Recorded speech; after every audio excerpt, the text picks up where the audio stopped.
The following production is part of the Play Some Video Games podcast network.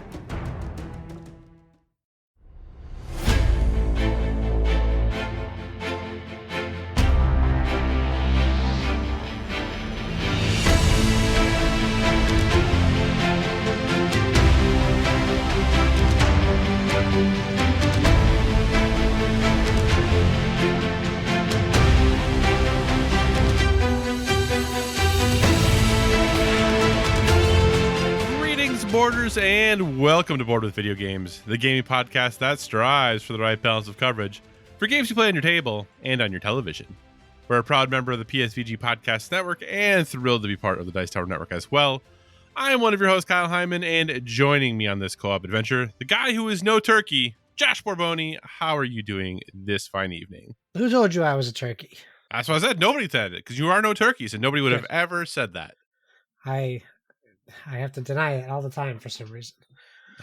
Is that a common thing that comes your way, calling you a turkey? I like turkey. I'm no turkey. I'm okay. I'm tired, but that's life, right? Right. So How you are you? pro-turkey. Yeah, I love turkey. Wow, okay.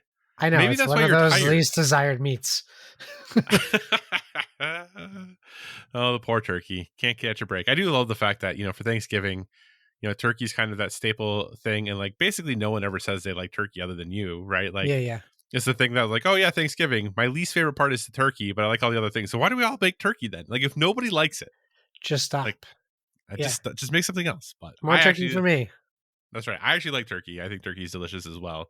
But I don't ever really make turkeys other than really Thanksgiving and maybe Christmas, depending on what we do for Christmas. So, but speaking of which, Josh, we've had a pretty major holiday since we last recorded. We had Thanksgiving. How are things going? How was your Thanksgiving? How is life treating you, sir? Things are going okay. Thanksgiving was very good. It was a very enjoyable holiday.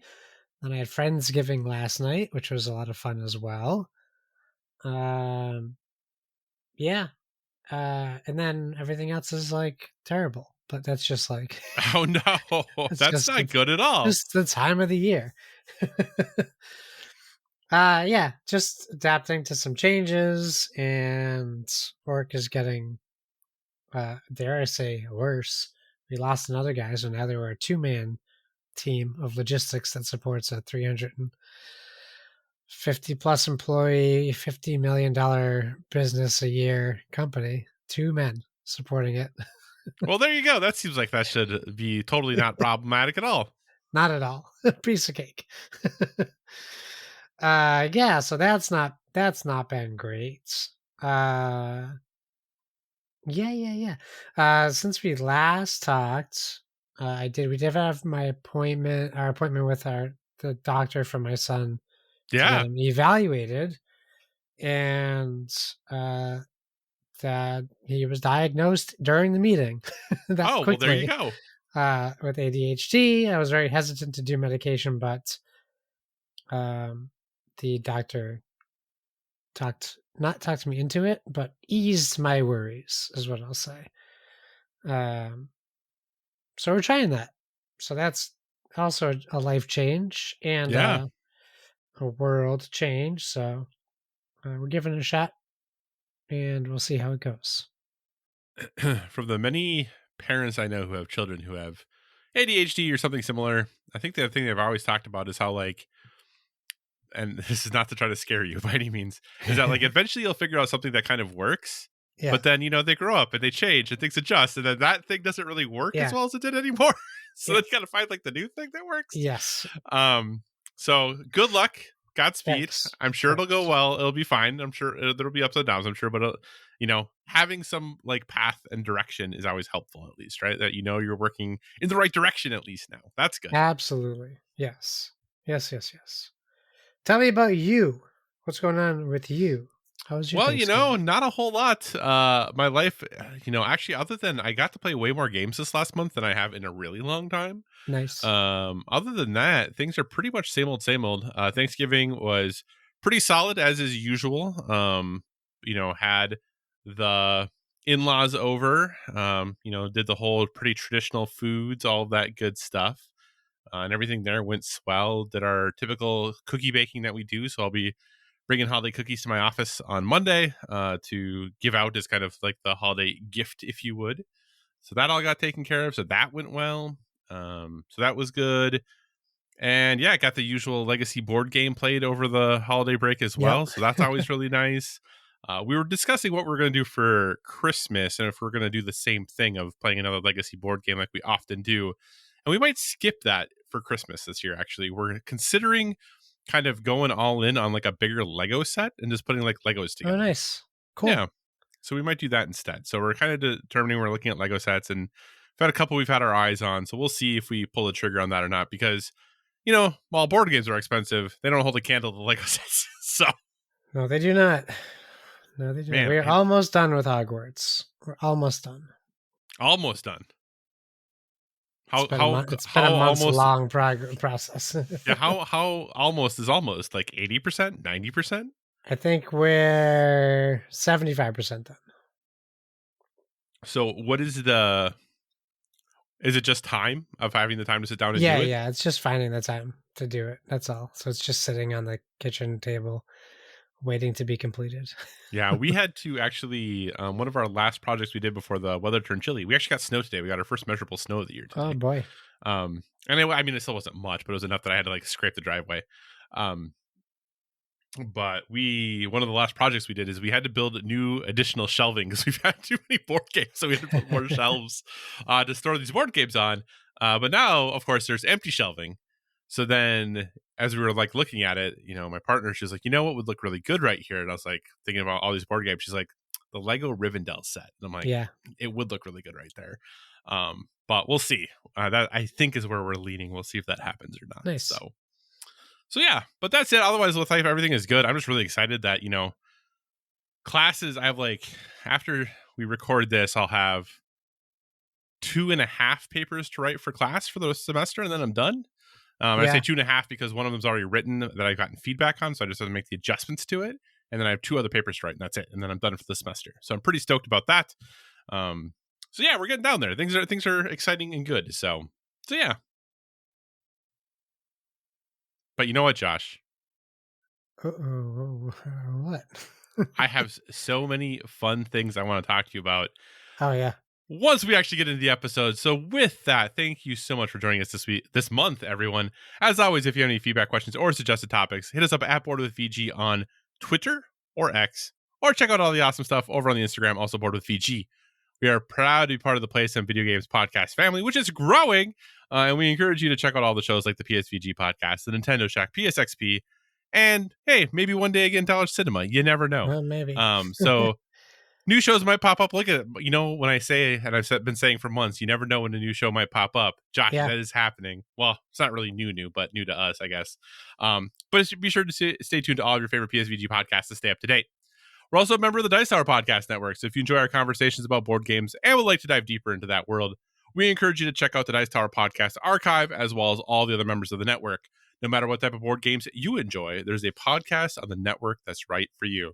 So, Josh, one of the things I noticed when looking at our show notes this week is you and I both have a crap ton of games listed that we've been playing. Yeah. For like the first time in a while that we've both had a lot. I don't think this happens all that often. So I will let you jump in, sir. What have you been playing recently? I'll go quick because we usually we spend a lot of time on this. That's okay. I don't know that you need to go quick. We have plenty of time. Yeah, that's true. All right. Well, let's start with game night, Friendsgiving night. That's where I got almost all my board games played. Yeah. So I brought a bunch just in case, and we got most of them played, which was nice. Surprise. What did we start with? We started with What Next, which is a game that we talked about a while ago that the Icebreaker covered. You can only get it in like the UK for a while, and then I actually snagged it on Amazon when it was like $5. It was like on mega clearance. And this is a dexterity style choose your own adventure game. And inside the box, there are 3 different stories, which are narrative driven, and you play cooperatively with the team of whoever's playing. And as you play, you read the story, you make choices of where you'd like to go in the story, and then your choices can can trigger a dexterity challenge, some type of dexterity challenge, and they vary, but the game comes with different sets of dexterity challenges. One of them is like a flicking aspect, one of them is a stacking aspect, one of them is a shape combining puzzle. And there's all different variations of those games mixed into the stories. We only did one story. I wish I could, I probably wrote it down or took a picture of it, I mean. But the first one we chose was Drums of Koala Cave. And in the game, you have location cards, which you read as you go through. You have event cards, which are triggered on the cards, and you have item cards as well. And yeah, it was a lot of fun. We had fun playing it. Pretty simple, like not too challenging, and pretty quick as you go through the story. But yeah, everyone votes to what they want to do, and then you go on and keep on progressing through the story. It was a lot of fun. Then we played. Oh, go ahead. Sorry. Oh, just real quick. I remember us talking about this game a while ago. Yeah. And I looked and I looked at the designer's name and I'm like, man, I'm not familiar with that designer. I don't know what else they've done. So I looked it up, and they actually are the person who designed the USPS, the Great American Mail Race game. Oh, okay. Which is the officially sponsored United States Postal Service board game that is supposedly like way better than it has any right to be. Yeah. Which is actually kind of cool. I was like, I didn't know that designer name. So that's kind of neat. If you're looking for a person who obviously designed some unique games, there you go. Yeah. Very cool. Very cool. Yeah, I heard it was good. I see it at Target all the time. Cool. The next game we played was a game that had been on my radar for a little while, and then you had talked about getting it. I had been waiting for a while to get this game, and that is Project L. So we played Project L. Project L is basically Tetris, the cardboard game. And as you play through the game, you're drafting cards from difficult and not difficult piles of shapes. And your goal is to fill those shapes in on the cards. And if you complete the card, or when you complete the card, you will get potentially get victory points and always get a different a shape to add to your pile of shapes. When you fill a card, you don't lose your shapes. They just go back to your pile. You can use actions to upgrade pieces as well. To take a puzzle from the board, you can upgrade a piece. You can take a level 1 piece, which are like a little nubby yellow piece and a short, long green piece. Yeah, and you can place a piece, or you can do a master action, which I don't know if we played master actions or not.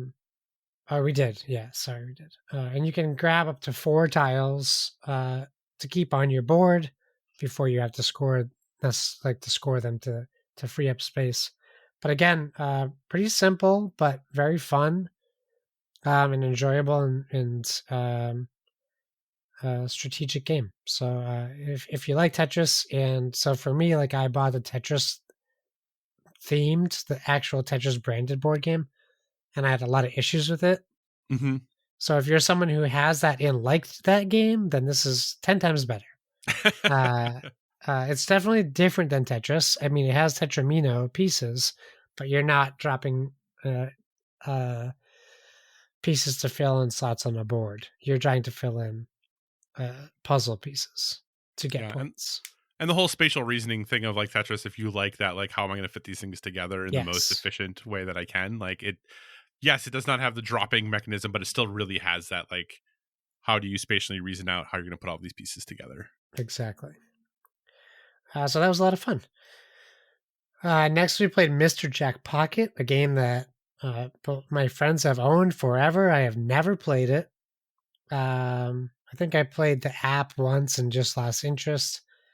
So we played a few games of Mr. Jack Pocket, and essentially this is a game where someone plays Jack the Ripper and someone else plays the investigators, which are Holmes, Watson, and the dog, whose name I forget, but I should probably remember.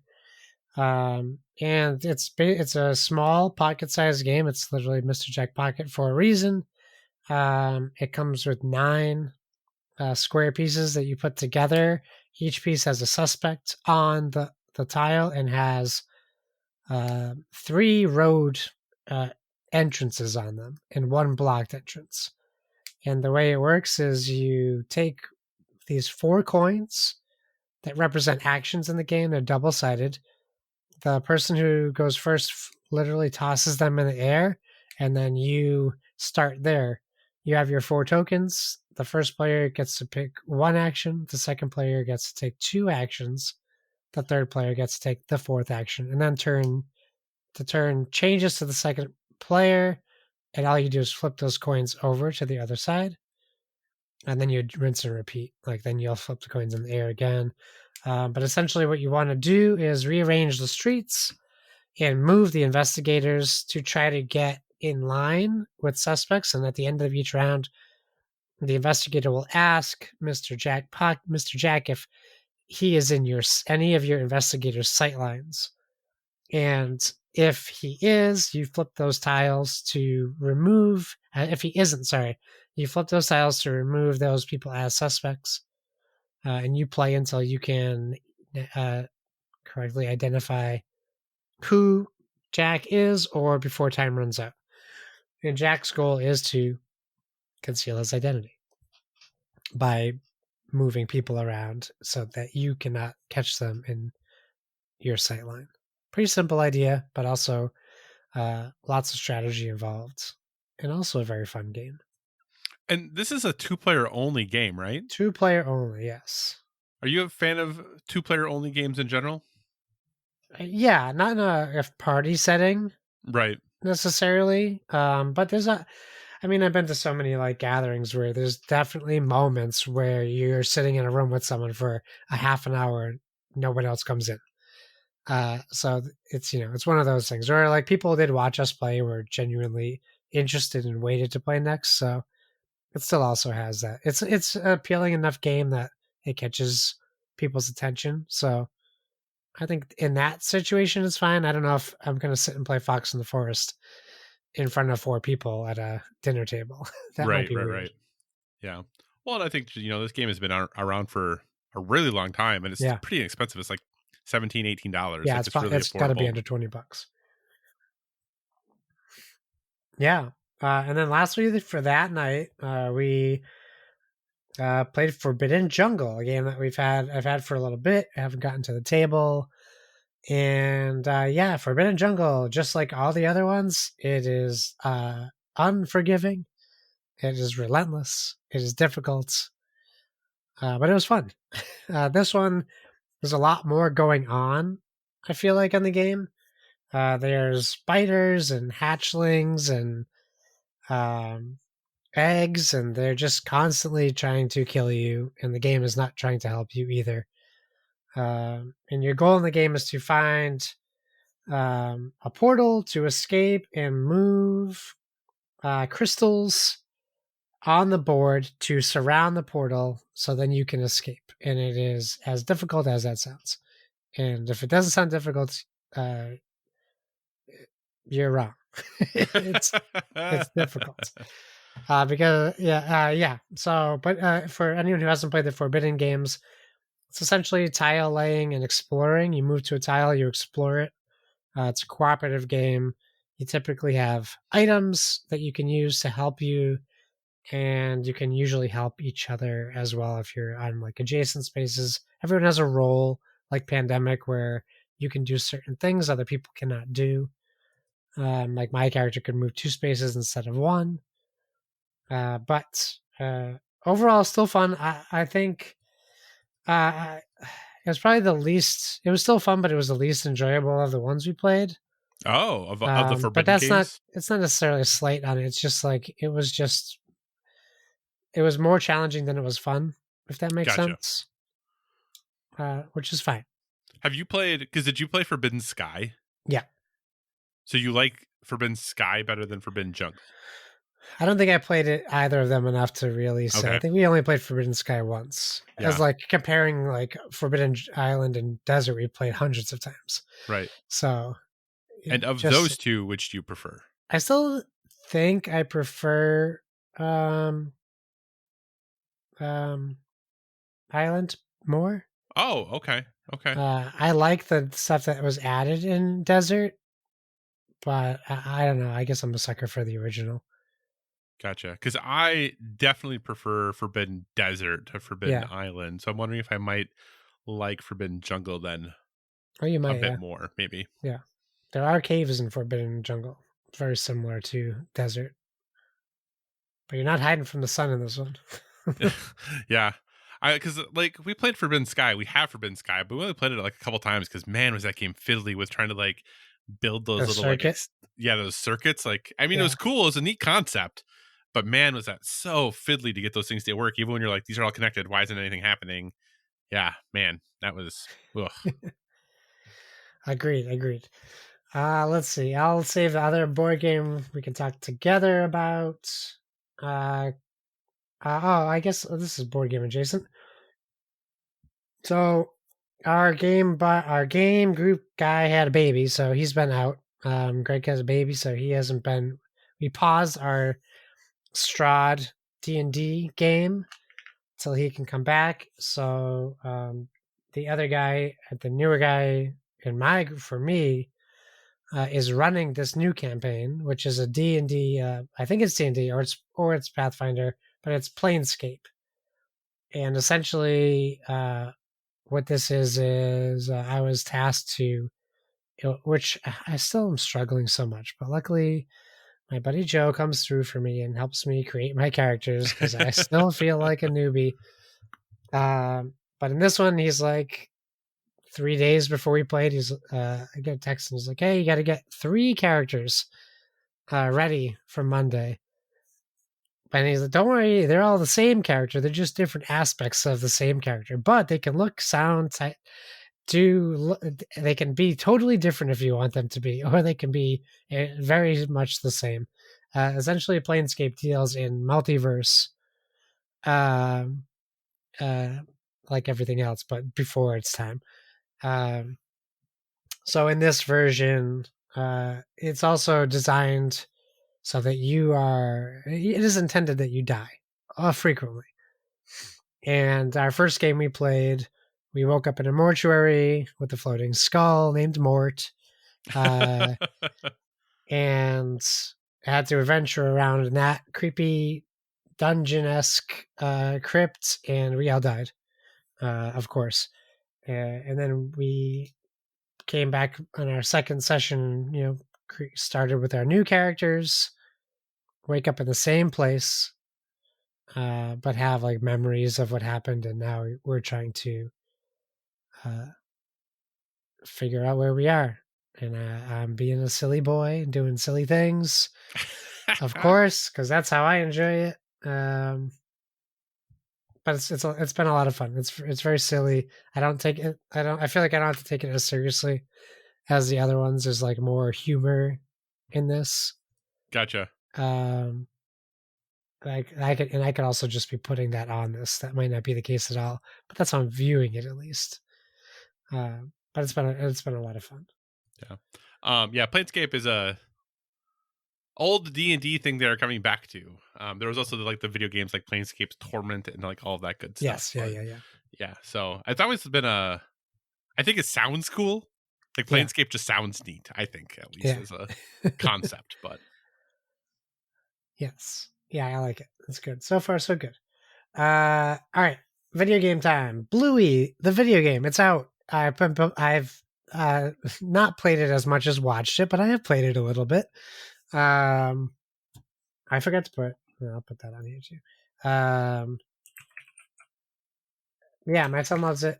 If you know the show, basically the game has chapters that are full episode. Well, they're not full episodes, but they're titled like full episodes of the show. So you'll play a chapter, and it is an episode of the show. There are 3 chapters, and then you have to unlock the 4th chapter by finding all the hidden things in the other 3 chapters. But, it's been working out in my favor because my son just wants to keep replaying the same chapter all over again and just exploring the Bluey's house and interacting with the objects and stuff. So for him, great game. And that's where I'll leave that. Yeah, as I say, that game definitely has it's kind of one of those things that it doesn't seem that, from a critical standpoint, people enjoy it, but from Right. the people who play it with their kids seem to love it. So It's made for kids. Yeah. So yeah, we don't need, it doesn't need me to be reviewing it. It's not made for me. Right. Yes.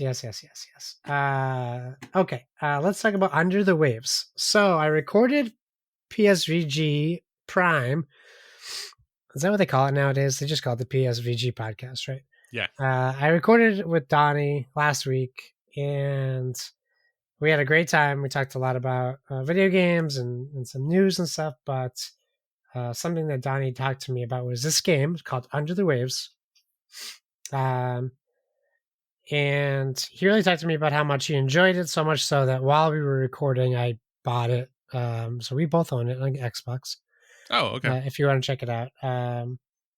And it, he compares it to Firewatch, but underwater. Mm-hmm. And I can see that comparison. There's also a game that came out maybe a year ago or two called Observation, something like that, where you're like the camera on the space station. Kind of like a HAL from 2001.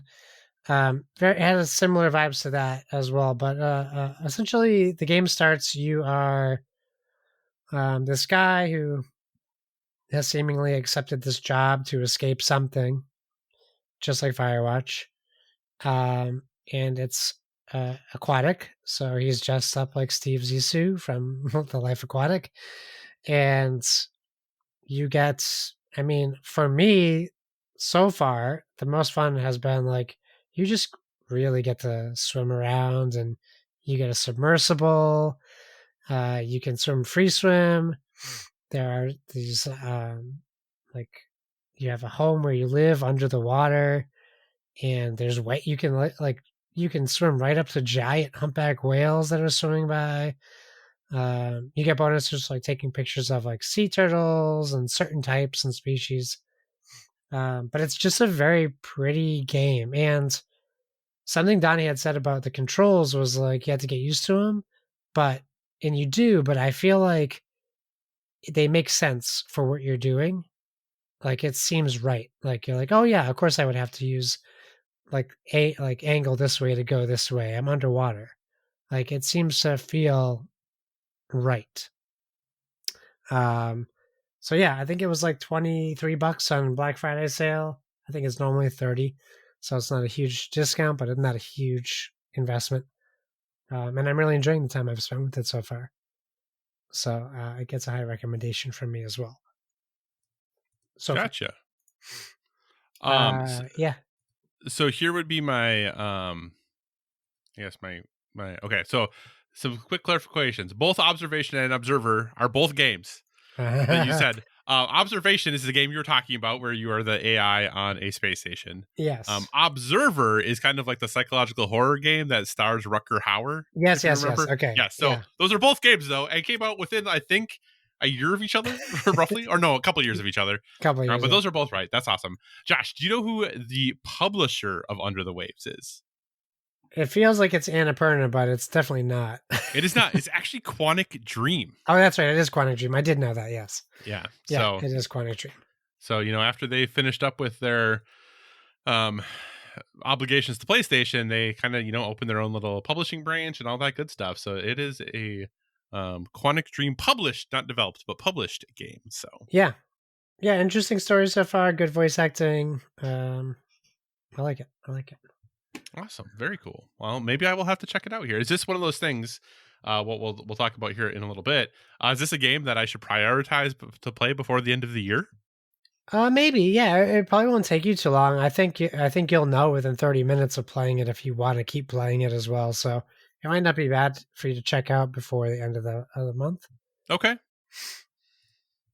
All right. Yeah. Yeah. I'm still playing Mario Wonder. Still enjoying it. I've had a real urge to play Vampire Survivors again, so I've been playing a ton of Vampire Survivors, both on my Xbox and on my Steam Deck, where I have two different like saves going on. So Nice. just because it's just a fun time killer, and I still really enjoy that game. And I think that since we last talked, I have 100%ed Spider-Man 2.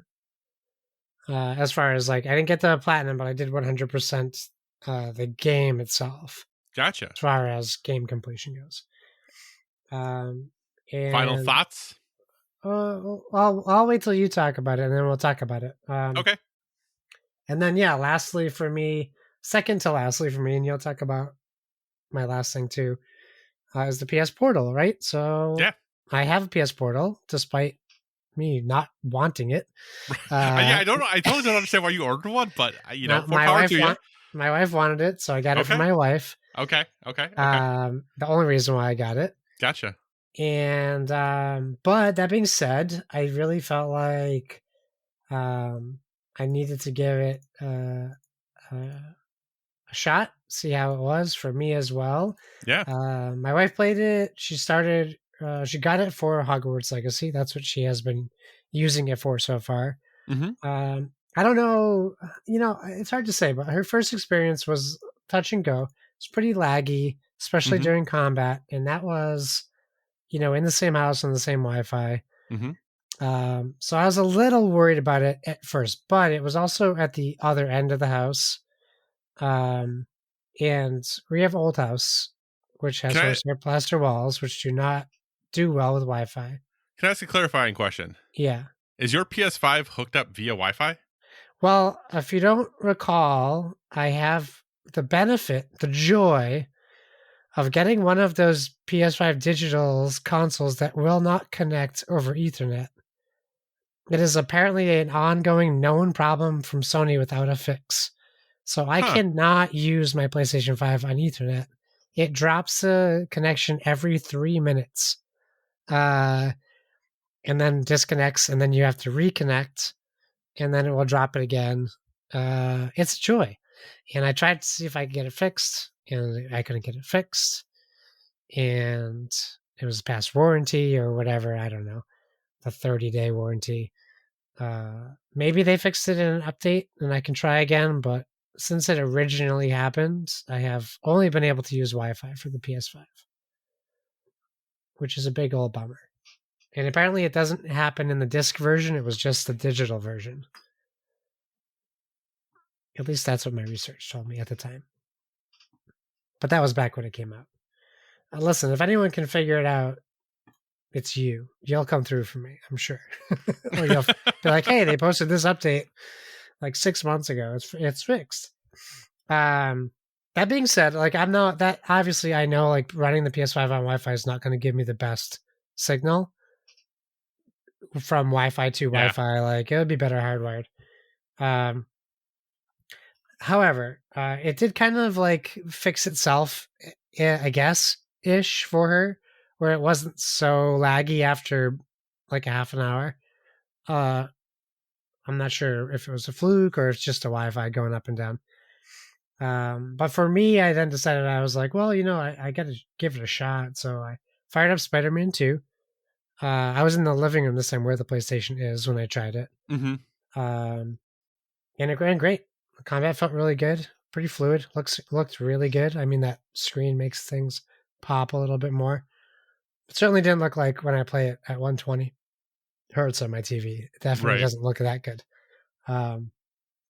So I played that for a little bit, and then I was like, well, I'll fire up Cult of the Lamb also to see like the other experience, like a game that does not require much.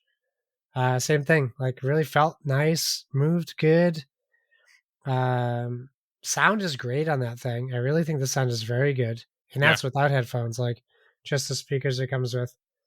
And it feels great. It really does feel good. I didn't think I was going to like the feel because it's wide. It's as long as it is wide. And I thought that it might feel weird having my hands that far apart kind of like the Steam Deck, even a Switch. They don't kind of feel great in the hand, but because they're these DualSense controllers, it still just feels right. Yeah.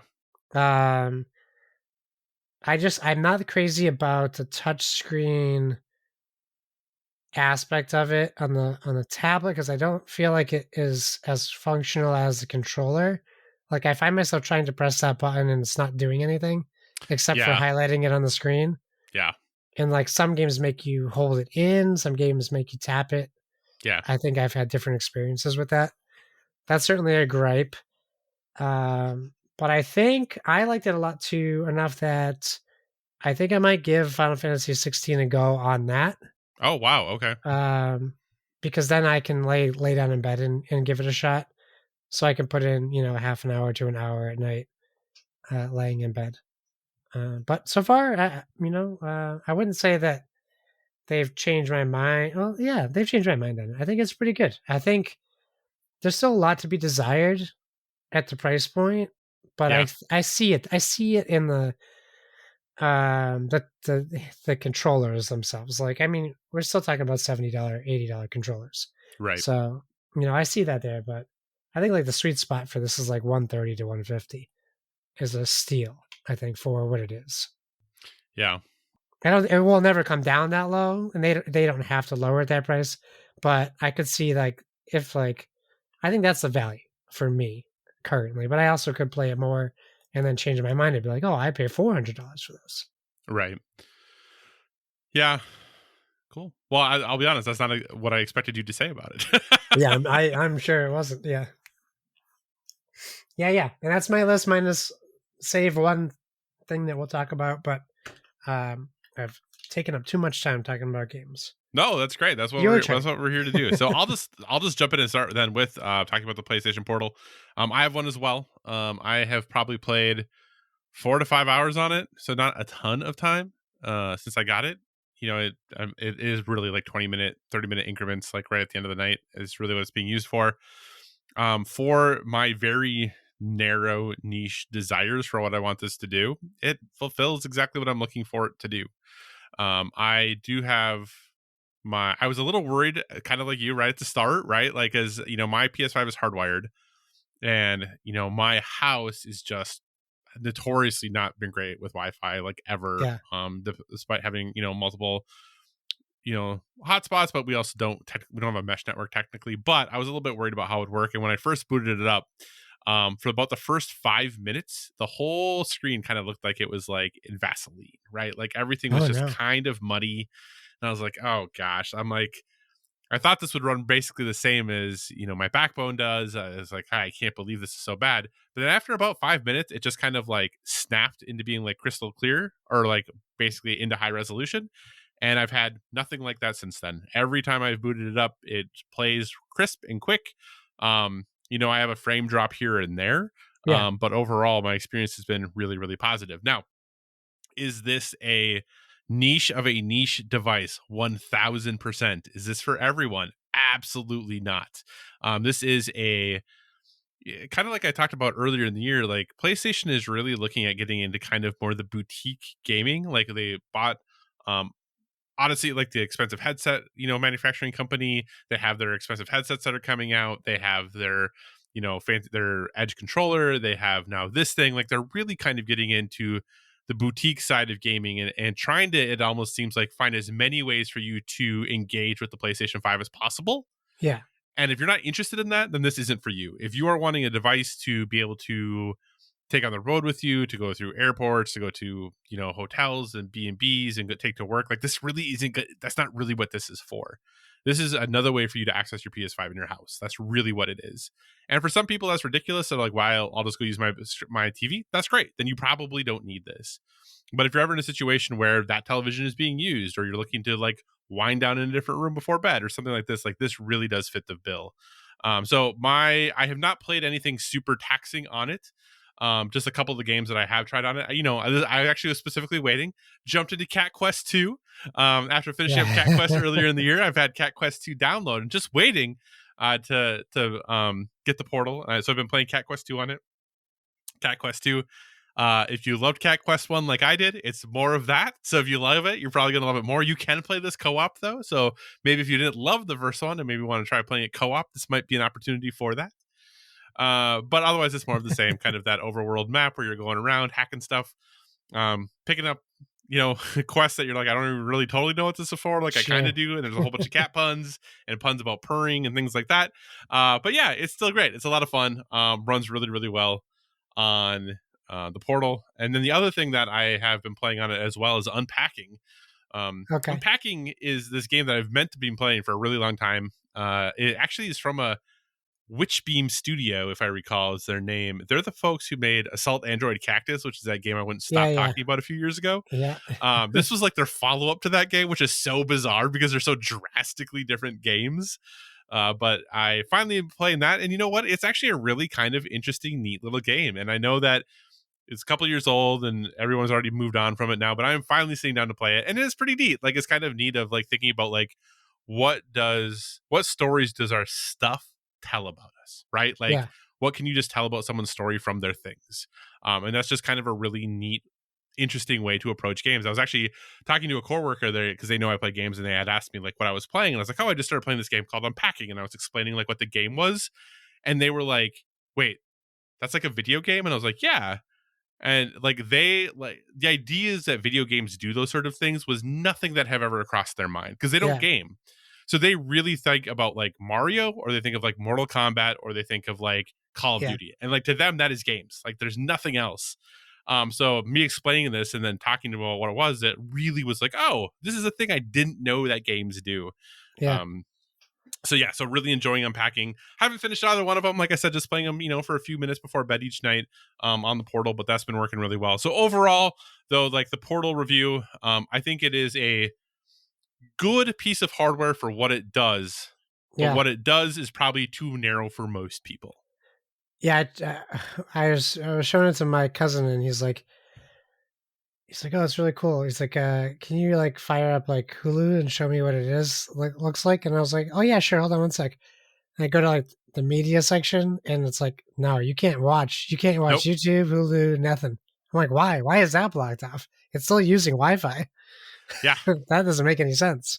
Yeah, so it's very, very, like I said, it's very niche.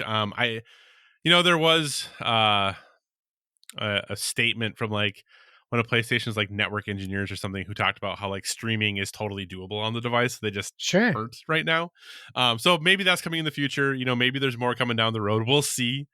But yeah, like I said, I think what it does is very good. It's just really, really narrow as far as the use case for it. So if you happen to fall into that use case, I think you'll really enjoy it. If you fall like just next to that use case, or that use case is just only part of what you want to do, this is probably not the best option for you, right now as far as that goes. So that's a bit about the PS Portal and Cat Quest 2 and Unpacking. In addition to that, other things I've been playing that Josh has not been playing, and then we'll just talk about the things we have been both playing at the end. Disney Speedstorm. So my partner got really into one day. We were sitting around and we were thinking about playing some Moving Out 2, and she's like, I'm just not really feeling it. I'm like, well, there's this Disney Speedstorm game we can play. I'm like, it's free to play. I'm like, I'm sure we'll have to do some work to actually get to like being able to play co-op. Or like race together. I'm sure there's some stuff we'll have to go through, but we could download that because I'm like, I know you like Mario Kart. So we downloaded it and started playing it. We were just passing the controller back and forth, kind of like alternating races. And she really started to enjoy it. So we just kind of played a bunch of Disney Speedstorm for a couple of weeks. That's kind of all that we did. And, like I said, it is Mario Kart with Disney characters is 100% what it is, but in a free-to-play wrapper. And let me tell you, you get a few hours into that bad boy. Whew, do they really start making it hard to not, put a little money their way to kind of upgrade your racers and your cars and, all the different currencies and all the different things, and obviously the battle pass and all this stuff. Now, again, it's a quality game. I think that the tracks are really interesting. The feel of the game is very, very good. Some of the looks of it I'm okay with. Some of the artistic direction I'm not totally great with. I think the tracks look great. Some of the characters I'm like meh about. I don't know that I like that kind of, I don't know, for lack of a better word, kind of soften. Not that the very like generic versions of the characters, right? They're Yeah. not really stylistic versions of any of the characters, which is fine. I guess it's like most non-offensive way to make them, but I that to me left a little wanting as far as that goes. But goodness gracious, you get to a certain point, and I think we got about 3/4 of the way through like the season Yeah. kind of circuit that they have, and I was like, we can't really progress anymore. We're not getting enough stuff to level up anymore Yeah. without paying money at this point. Do we pay the money? Do we not pay the money? Like, what do we do? And she was like, nah, I'm not that into it that I want to pay any money for it. I'm like, Yeah. okay. So, I've been going back and occasionally just doing daily things to kind of level stuff up and really slowly get things. But I mean, there are some races where it's like, hey, you need like a level 18 character, like in this group of characters. I'm like, I have no characters in that group Yeah. of characters. Yeah. So like, what can I Yeah. do, other than paying a whole bunch of money to do this stuff? So it's kind of one of those things that the game is great. It's fun to play, but it definitely did not take too long to get into the free to play trappings. And the big thing is, like, if I could have just paid $60 to like have bought the game, or $70 to have bought the game and unlocked everything and just raced, I totally would have. But I have no idea how much I would have to pay now to like get everything, and I'm not going to do that because I just don't know, right? So, but yeah, so that's Disney Speedstorm. Have you played much of it? Yeah. I got the Foundry pack before it came out, so Okay. I did the. So technically, you should probably also have that on the Xbox. You I probably should have the that on Founder Xbox pack. then. And actually, I can, and if I go in and unlock that, I have my account link, so I should be able to get all that too. You probably have the Founders pack there. So I played it a lot when it came out. I really like the music. I think the controls are fun when you get used to the controls. And the levels, they start changing them up a little bit enough to keep them interesting later. I had a lot of fun with it. It's something I do think about picking up every once in a while. I just sometimes that happens and sometimes it doesn't. Yeah. But I think it's fun for what it is. Yeah, absolutely. So a lot of time there. The other thing I've been playing then or been taking up most of my time otherwise. I'll come to that in a second. The other thing I played some is Teardown. Teardown came to PS Plus if you have extra or premium. It was a free game that came, and it basically is kind of like, I think it was kind of introduced as the anti-Minecraft of like, hey, you have this thing now, reverse Minecraft, like now blow everything up, and it kind of is that. But it really is, you play this person who runs basically like a destruction company, or a person who like kind of knocks things down for people, and you're in some financial constraints. You need some money. So then you take a couple like, maybe not so, on the ups jobs to earn some money that then leads to other owing favors to people and a whole bunch of stuff. So every time you go in, you actually have you get like a set map, and there are set things you need to accomplish on that map. Sometimes they're pretty straightforward. Usually it's like the first thing is pretty general to kind of get you a feeling of like how the map works. And then the second thing is usually going to have, and sometimes third thing are going to have quite a bit more restrictions on like, hey, you have to do this thing, but like once you grab this thing, it's going to like set off an alarm, and then you have to grab the rest of them and get out of there in like 60 seconds. So then you have to kind of like map your way through like, how am I going to get through this level? Now, the nice thing is, not always, but for the most part, while you're doing that, you can like destroy everything you want to kind of get to that point, as long as you don't trigger the alarm to set things off. So you're kind of like saying like, okay, I'm going to go through this window. I'm going to go pick this thing up. Then I'm going to need to get to that next building that's behind this one. So I'm just going to blow a hole in this wall. But then there's like a river that runs between it. So I'm just going to like, drive this dump truck into the river so that I can run across the dump truck. And then I'm going to blow a hole in this thing so that I can like climb up this. And then, so that's kind of what you're doing, is like just kind of making your path through this thing to kind of go do everything. And then that way, once you start, you're kind of doing a little speed run to get things done. It encourages you to abuse quick save. It literally is like in the tutorial, it's like, hey, you're about to try this and it might not work. Quick save now, so that if it doesn't work, it'll just reload you right before this thing. So it encourages you to do that, to try things out, to see if things are going to work or not. So to be honest, I'm really enjoying it. I think if it's something where you were maybe wanting that very open world, free form, kind of do whatever you want, not probably exactly what you're looking for. But if you're someone like me who likes some direction, some like, hey, here's what we want or are encouraging you to do in this area, has really been something I've enjoyed. I thought the concept of it was neat, kind of what they were showing when I first saw the game last year, but really happy. These are the kind of games, I know a lot of people, when they get like quote unquote free games from these services, want like big AAA like stuff, and like that stuff is great. But this is the kind of stuff I like. Something that I was like interested in or curious about. But now it's like, well, there's really no barrier, right? I don't have to pay Yeah. anything. Like it's there. So I've been really enjoying it. And it is actually, once I finish up either Cat Quest 2 or Unpacking, I've kind of put it to the side. That's the next thing I'm going to play on my Portal then. Nice. Is, once that's done. And then actually after that, I think I'm going to go to Yakuza Like a Dragon. Since that's turn based, I was like, oh, we'll go there after that. So yeah, so that's kind of another thing that I've been playing. And then the other big game I've been playing, other than Spider-Man 2, which we'll talk about in a second, is Alan Wake 2. Josh, have you played this at all yet? I only a little bit, but I really want to get back to it. It's just one of those games I can only play at a certain time of day. Yeah. So I got to wait till the kiddo's in bed. No, absolutely. Absolutely. I know this game has hit for some people and is not hit for other people. Yeah. And I could totally 100% understand that. This is a game that when I'm playing it, I am loving every minute of it. Nice. But Good. But when I'm not playing it, it's not a game that I'm like, oh, I gotta go play. You don't want to go back to it. Yeah. It really does feel like watching like a television show that I like want to chew on a little bit in between episodes, which is Remedy, right? That is Sam Lake. That is what he does. That is what he's known for. I know obviously we both loved Control a lot. I don't quite put this up on the level of Control with me, at least for right now. I'm roughly in level chapter 4, I would say. Obviously, I don't think it's a spoiler. There's dual protagonists. Yep. Saga. Saga and Alan Wake, and I've played through kind of the first couple chapters of Sagas, and now the first couple chapters of Alan Wake's stuff. So that's kind of where I am. And like I said, I'm enjoying it. I think it's interesting. It is pretty spooky, I would say, but I don't think it's like, I know they said that they're kind of getting back into survival horror. Myself, who's someone who's not as into horror as I used to be, I'm still not having any issues with it. It is spooky. It really relies mostly on jump scares, which is kind of like, okay. But yeah, I think it is very atmospheric. It's very weird. I love the fact that the old gods of Asgard are back, and kind of like their, music part is like existing in this game as well. So I do really love the Remedy connected universe and kind of everything that they're doing there.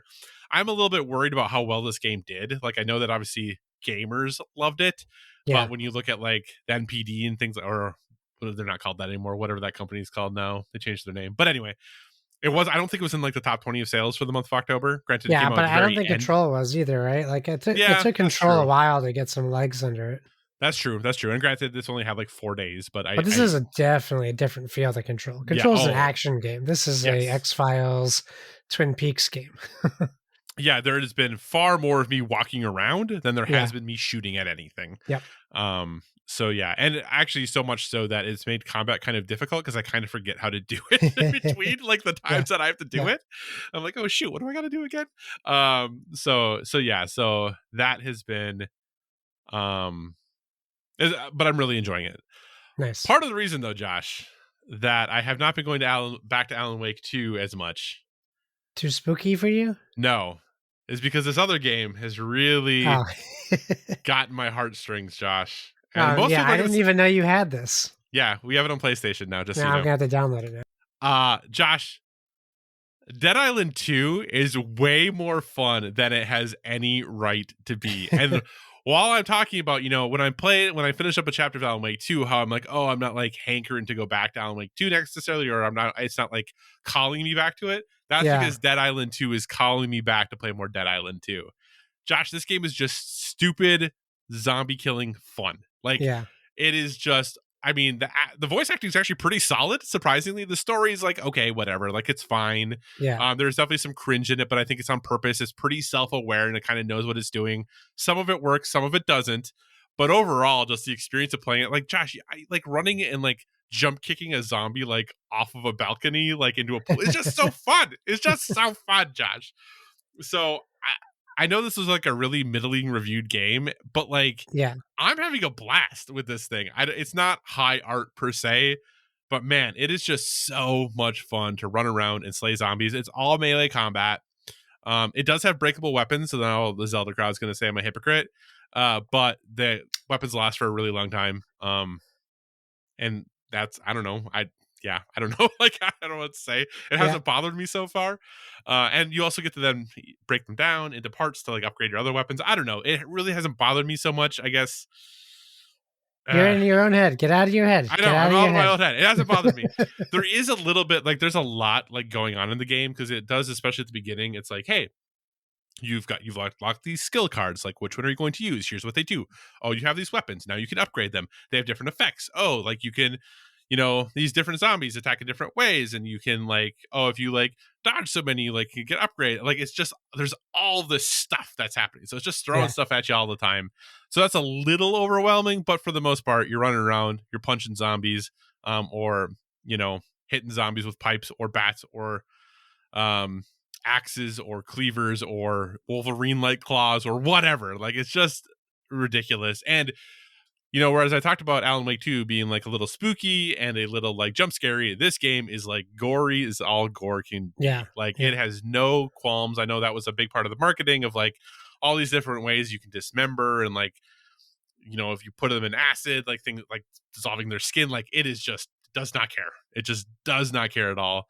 And one of the things that's really neat about it is the environmental storytelling is actually pretty on point. You would think for a game that that has been passed around to multiple developers, like you're going through LA, Yeah. but you're going into like homes and hotels, and like there's some pretty solid environmental storytelling going on. In one of the levels, you're like going through this hotel, and you're going into these different hotel rooms, and like you're like, okay, it seems like these people, it looks like we're here because they were going to try to like rob somebody. And you're like, so there's like a whole bunch of like really interesting, like environmental storytelling going on. It's like I said, I don't know. I was really surprised by it. I thought it was going to be kind of just dumb, and it is kind of dumb and schlocky, but I'm having so much fun with it. So if you can get it on sale, especially, I think I'd recommend it. I have been pleasantly surprised by how much fun I've been having with Dead Island 2. So nice.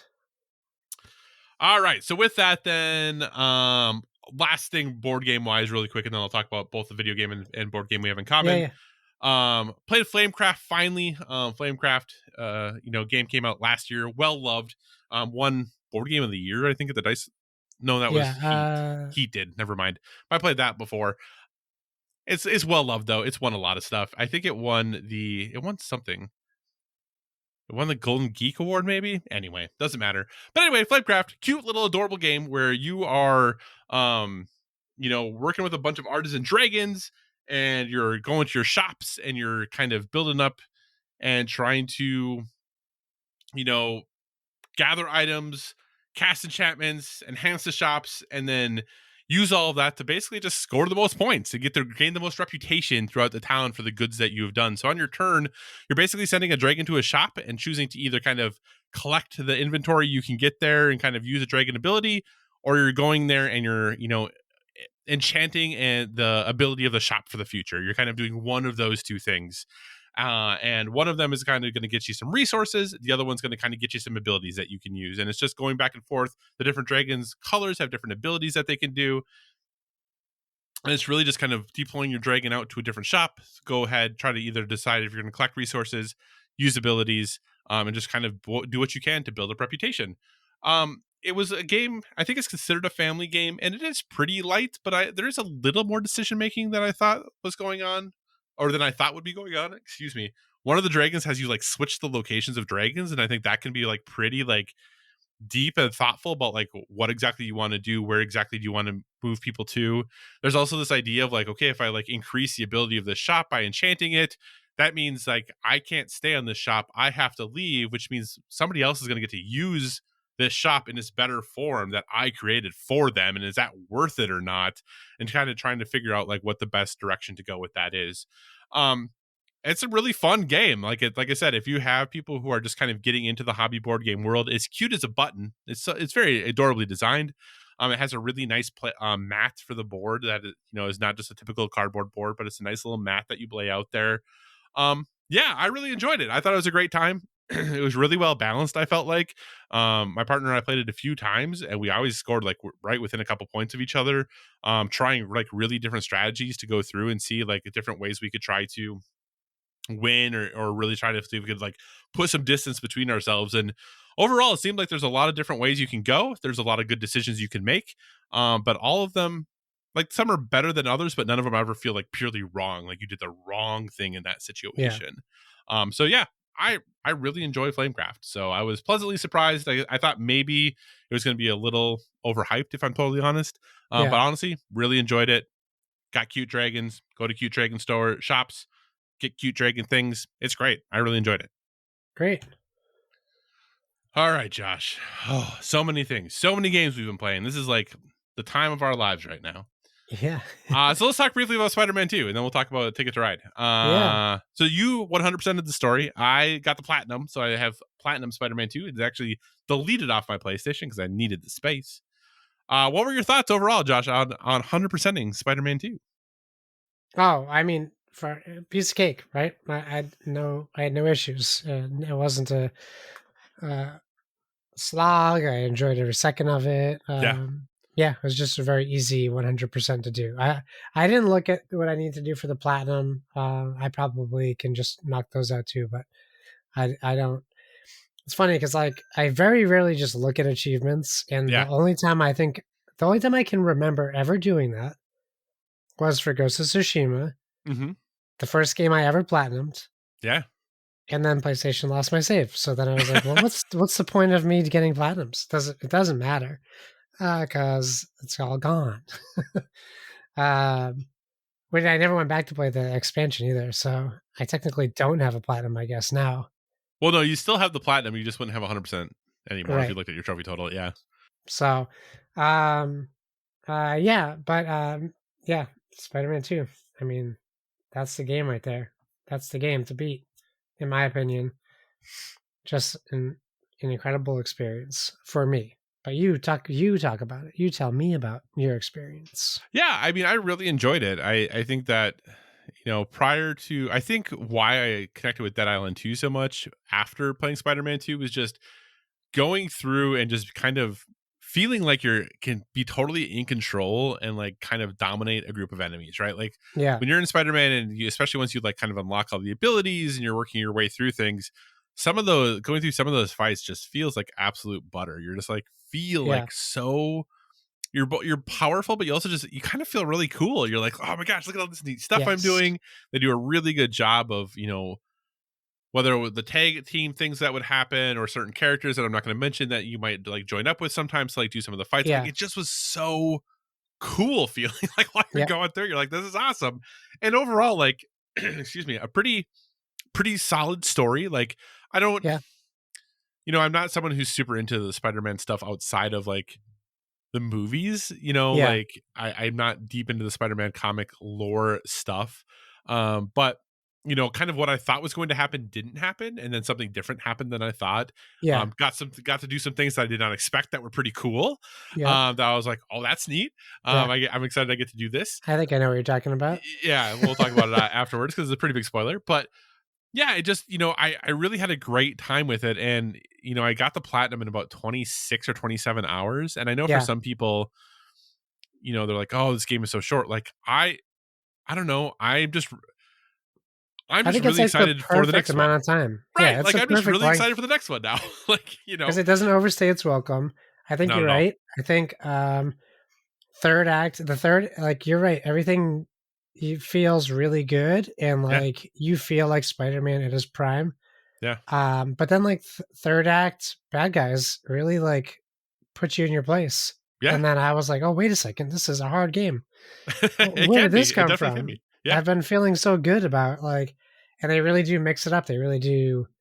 And there's definitely some herrings, like some red herrings they put out there from the game trailers. To make you think certain things are going to happen, or make you think certain things are a bigger part of the story that are not, or are bigger, or are totally different.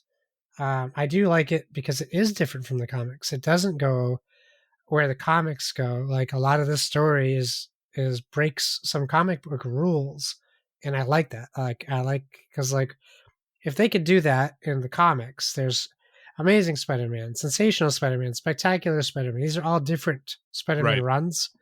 There's even one where Doc Ock is Spider-Man in his like he took over his brain. It's and killed Peter Parker. It's insane. So there's all these other Spider-Mans that exist out there. So why not let them change some story up in this? I'm not saying they do anything to Spider-Man in this. I'm just saying that it doesn't follow the canon of previous Spider-Man necessarily as far as story and plot goes. Yeah.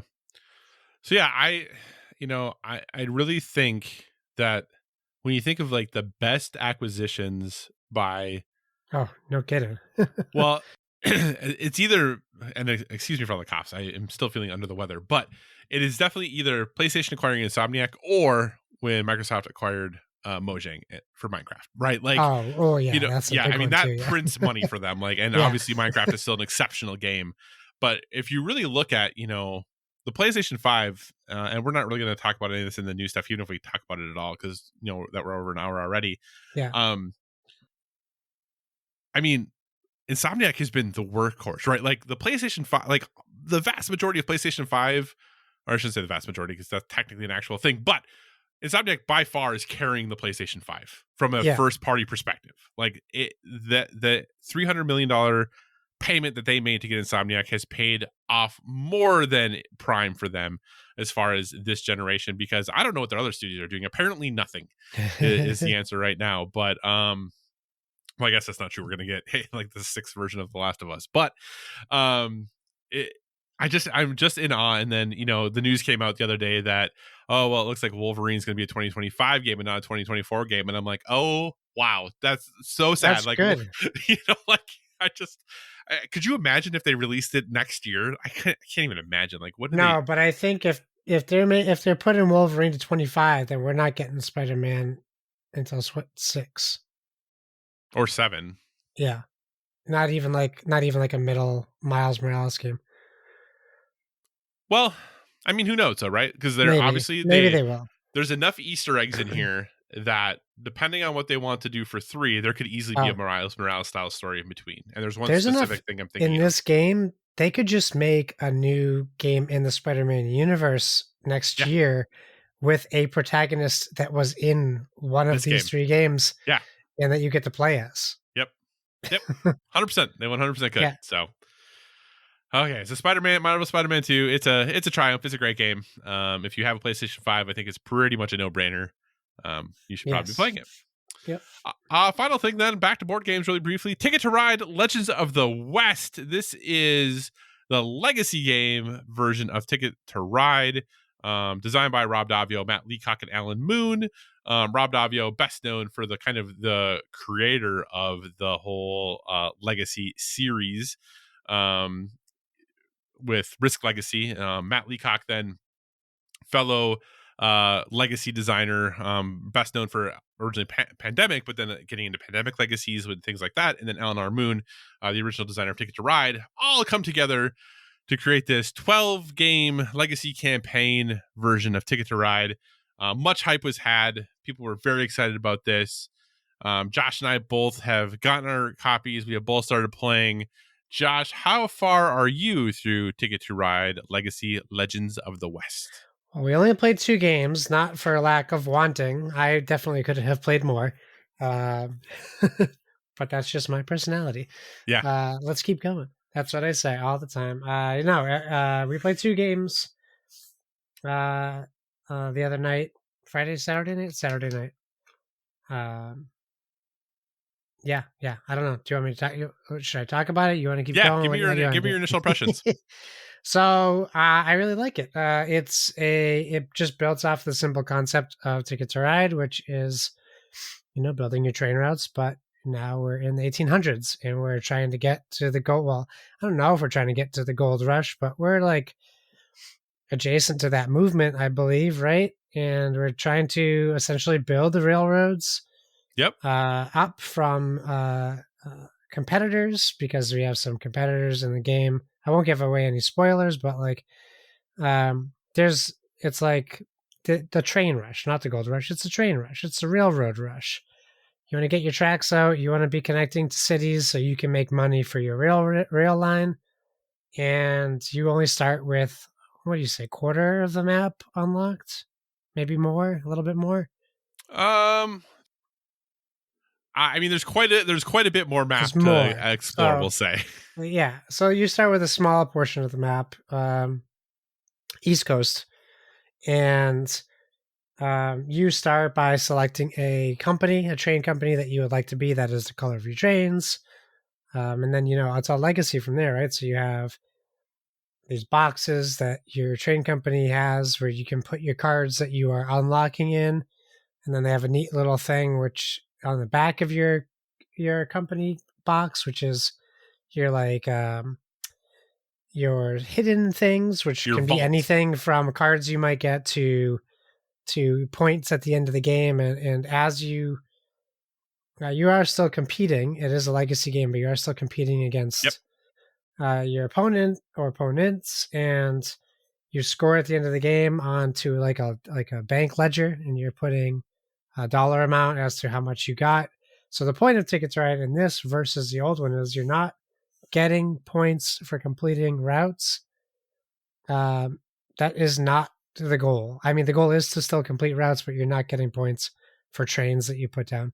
You're still trying to get tickets, and once your tickets are finished, you will get certain dollar value for them, or you will lose a certain dollar value for them. In that aspect, it is the same. And yeah, you have postcards which you can find as you play through. You get something else that happens later in the game, like in the second game, that alters that as well. But something that I thought was funny, I haven't told my wife, but and I won't say it here either, but I'll allude to it. I got a postcard in the second game which just basically tells me about something big that's going to happen Yep. in That a definitely few happens. like games. And I was like, oh no, this is going to be bad. This is going to be challenging.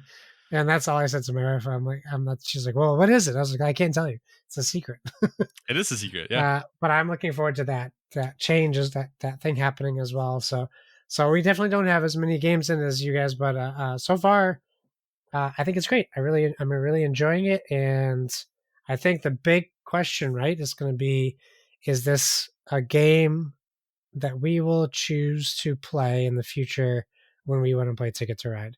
Is it like, oh, we finished the the legacy version of the game, so the next time we want to play Ticket to Ride, are we going to want to use the game that we created, or are we just going to go back to like the 25th anniversary edition? So So I'll be here's what. curious to see. So here is what I can tell you, Josh, because we have finished Ticket to Ride Legacy. We played all 12 Whoa. games. All 12 games are done. And what I will say is there's a couple things that I had questions about, and I think we have finished much faster than most people, Yeah, because on the Board Game Geek rules forum, most of the questions I was looking for, no one not else there. was asking. So I was like, I think we maybe went through this a little faster. Yeah, so we finished all 12 games. I am going to be as Spoiler non-spoiler free. as I can, but that is the one question we got from others too, was like, hey, this legacy game thing, like you're making permanent changes to the board, to making permanent changes to the cards and things within the game, like, can I still play it afterwards? Well, the one thing I always say, and I think we both always say, is like, how often do you play any game 12 times anyway, right? Right. Like, Right. if you get 12 plays out of a game, definitely seems like it's worth it. But beyond that, all I will say is that they make some very intentional decisions at the end to ensure you can continue to play the game moving forward. Okay, cool. That's all I'll say about it. Yeah. So like I said, we have played all 12 games. So we have finished our campaign. We have quote unquote completed Ticket to Ride Legacy. And overall, great experience. Now, what I will say, and this is, I do not mean this to dissuade you, Josh, from continuing. What we have found is that as a 2-player game, there can be a couple things that feel slightly unbalanced. Yeah. And that if they go your way, it can be really, really good. And if they don't go your way, it can be really, really bad. Yeah. Yeah. So I think so my opinion of the game is slightly higher probably than my partner's, because overall I'm the one who won. Yeah. But we had one distinctive game that basically determined the outcome of what the final score was going to be, and it was about the 7th or 8th game. Okay. So the writing was kind of on, and that I'm not saying that's going to happen for other people. I'm not saying that is like inevitable, that it has to happen. But just because of the combinations of things we picked, the order that we picked them in, how we chose to unlock things, the things I happened to get from it, like all of those things, there was a game where I, my score was significantly greater than hers. Yeah. Like significantly. Where it's almost like demoralizing. You're like, oh, Yes, why am I still exactly. playing this? Right. And like, I genuinely was like, and I was in the position of like, do I end this or do I try to like dink around and waste time to like try to let her get more points? But there's Yeah. almost like, it's almost impossible to not get more points while you're doing that. Right. Because like, what are your action choices in Ticket to Ride? You can draw tickets, so you're like, well, maybe I'll draw tickets that will like get me negative points, Yeah. or it's like you can put trains out, but that ends the game. So Yeah. you're like, what do I do? Like so. So that would be my only critique of the game, is that if our combination of things, I don't think it will be this way for everyone. Our the number of games that we each won is pretty equal. I think we split roughly 6 and 6 as far as the number of games won, but because of just that one game being such a swing game, and actually she maybe even have won 7 of them, to my 5. But just that one swing game really soured her view of the game. I think she would replay it like again, Yeah. but she would definitely want to do it with like 4 people, not with 2 again. I was wondering if I'd want to get another one and play with the full Yeah. group. There is a way that you can add people to it, because that's the big thing with legacy games, that you're supposed to play with the same group of people all the time. There is a way that you could add people late, or if people miss a game, that you can get them up to speed. But I looked at how they kind of do it, and I don't like. I get it, and it works, but I don't know that it's like the ideal, or that the person's going to really feel like they had a fair shake. Well, yeah, and I was reading it like they're like, hey, if someone misses out, then they miss out, and you gotta. And I was like, oh, I don't like that, so I would just not play until everyone was available. Yeah, because basically I don't think this is a huge spoiler. What they basically do is they're like, oh, if somebody misses the 5th game, they just give them this much money. Right. Yeah. Just So it's like, oh, well, in. so then you're like, okay, so that should clearly be roughly the average that people should be getting in that game, right? So, so yeah, so like I said, I don't know that that's great, as far as a way to fix that goes. But there are certain things that like happen in the game that like, I don't know that person would really have a chance if they missed one, because there are certain things that like you can only do in certain games, and there are certain things that are only around for like one game. So if you miss that, well, that's too bad. You just happen to miss that game, and depending on how you choose to expand your map, that might depend on where those things happen. So yeah, but like I said, overall, it's great. If you like Ticket to Ride, I think it's a no-brainer. If you like legacy games, I think it's a no-brainer. But I do think if you have 2 people, like I said, in our experience, there is some possibility that it could be slightly swingy. But I think I don't anticipate that being a concern if you play with more than 2. So yeah. But yeah. So Josh, I look forward to you continuing your adventure. I look forward to hearing all about it. Yeah. It's great. Like I said, overall, I had a great time. But it's very interesting, because it says like, the playtime says 20 to 90 minutes. Yeah. Those end games were getting pretty long, Really? because you just have so many trains. Yeah, you're putting out so many trains. But yeah, those first couple of games, we like blew through those first few ones. They were really short. So cool. All right. Well, hey, that's all the games we've been playing. And like an hour later, look at us go, Josh. It's like we're real gamers again. Half later. It's like we're real gamers again. Yeah. Okay, let's just kind of touch on some topics of the show. We don't need to go too deep in any of these, but we can talk about if there's anything that's jumping out at you. Josh, anything in the board game realm that we got listed here that sounds exciting to you? We might as well address the Dumbo in the room. Oh, wait, I was waiting for laughter. I didn't hear any, though. Well, that's okay. It's just, I mean, it's not even like laughter. It's just like, I can't even, like, I don't understand how they keep doing this. I will say this. If anyone is listening and interested, this includes you because you're listening, you can now get the starter sets on Amazon from the first series. And those each come with 1 booster pack as well. So you're getting more than just a starting deck. But those are available I think it's like a pre-order, and they ship on December 2nd. We're talking about Disney Lorcana. For people who don't know,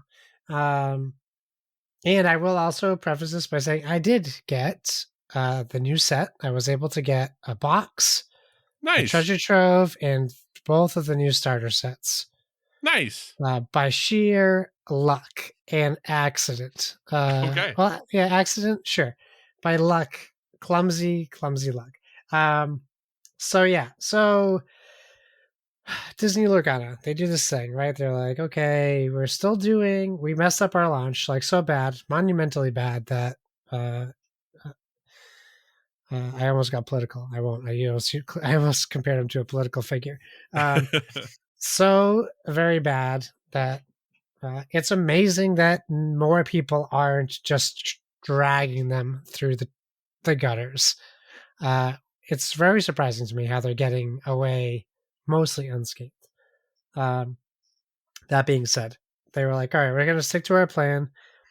We'll do November 17th. We're going to release 2 weeks early to local game shops, and we're going to get more stock to them than the first one, more availability.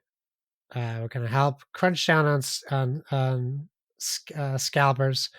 Well, a few things happened. One, they did not give local game stores more stock. No, they did not. like they promised. And two, in a weird irony, they did stop scalpers while simultaneously turning local game stores into scalpers. Yes, It's wild.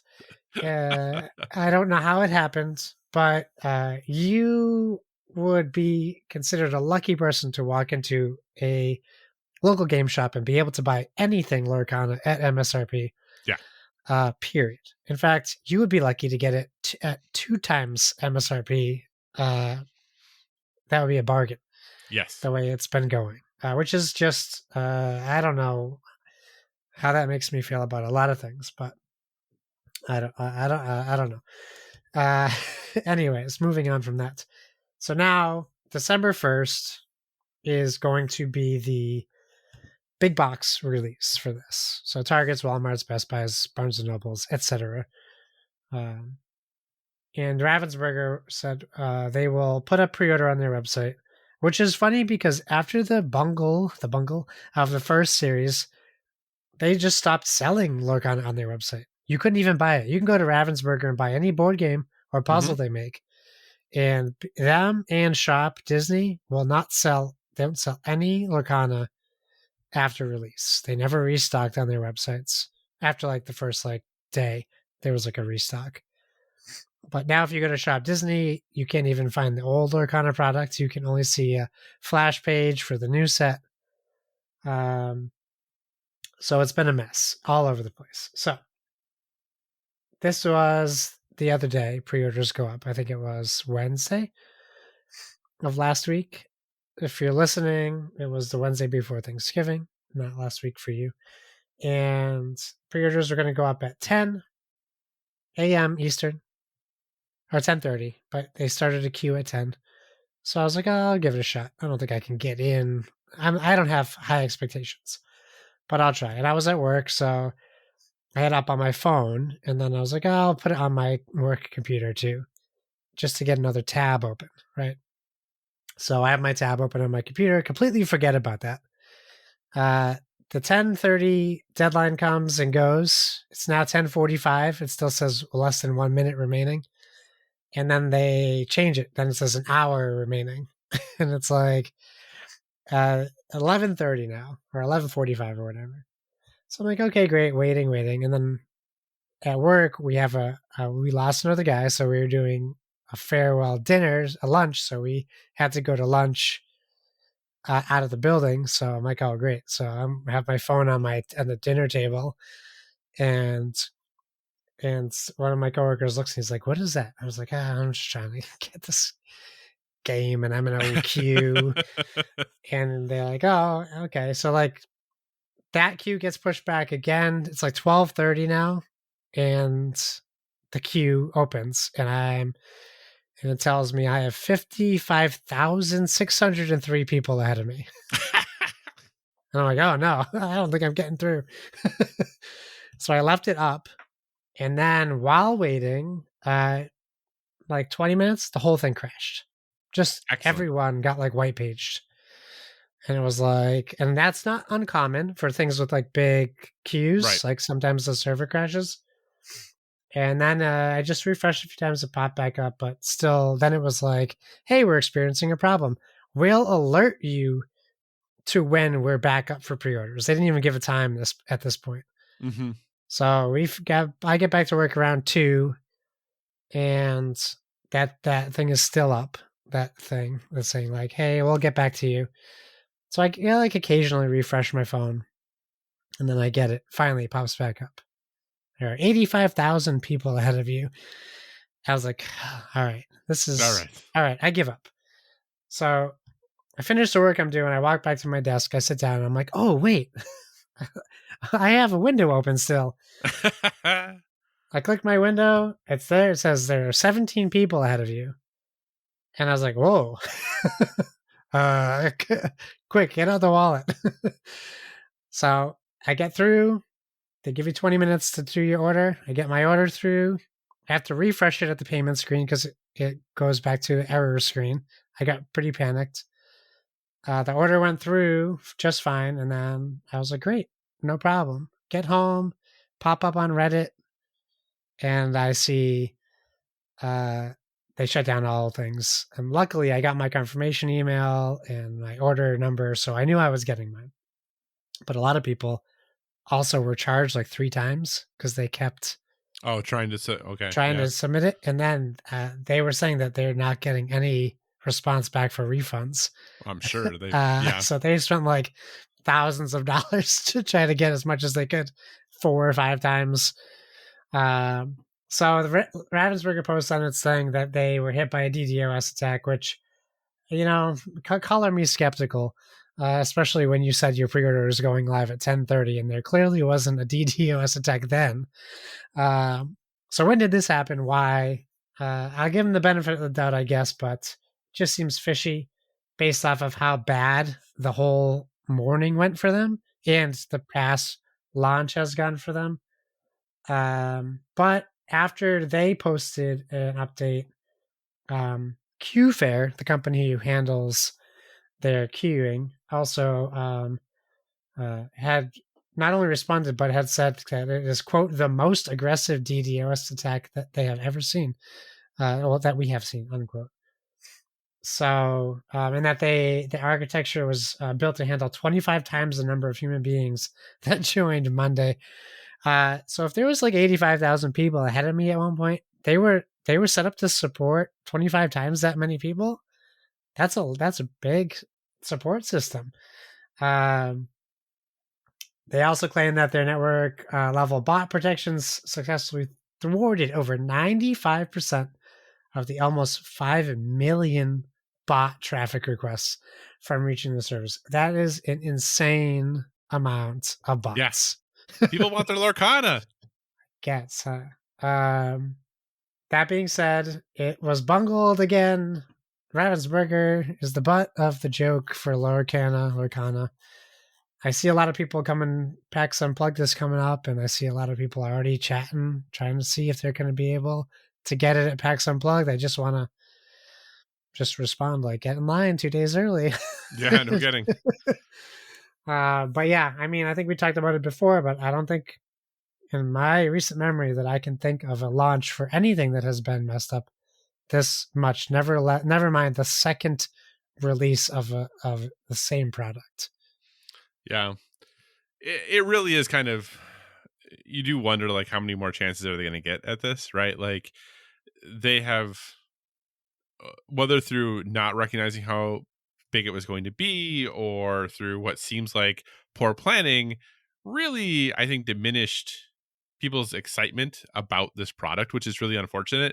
And it is kind of interesting too, right? Because the MSRP of booster packs is supposed to be what, like $5.99?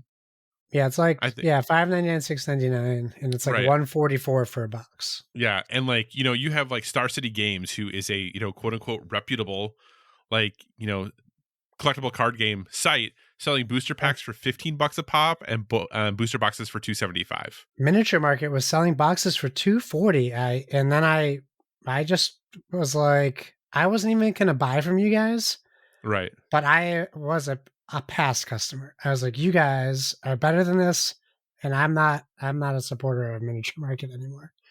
Yeah, it really is. Yeah, and they have obviously like the foil wash singles and stuff like that for some of the cards are running $500 a pop right now. Like it is Yeah. definitely a game that is hot. But what's really fascinating about it to me is if you look at like YouTube or like look for like Lorcana strategy or like deck guides and things like that, like the traffic for that stuff is really minimal. So it really seems like it is a collector's market very much more Yeah. than it is an actual group of people who are playing this game. Yeah, Um, and if you look in Reddit, it's funny because you'll see a lot of, um, I won't call them scalpers because that's just a general term for what some of these people are doing. But there's people out there daily asking like, so, can you guys clarify for me? I heard them say like the reprints, there'll be no visible like way to tell it was a reprint. Is that true? Like, how can I tell which ones are first print? And everyone's like, dude, scalper question, man. That they're right. all like, and it's a good thing for this hobby, at least for Lorcana. Like, they're gonna reprint all these cards so that they all appear to be the same. So you're not gonna be able to sell your $500. I have that bell. I have that card from when I first got the first set. I have that Yeah. $600 bell. Um, and I guess I could have tried to sell it, but that's not why we got the game. Right. And there's going to be 1,000 of them by next March if they do Right. their job right. Right. And then it won't be worth more than $50, which is a good price. $50 makes sense, not 500. Absolutely. So are you gonna stick with Lorcana? Are you gonna keep trying to, Yeah, I go through guess I this all the can't time? stick with it because I haven't really done much with it. But I'm gonna give it a fair shot with this Floodborne.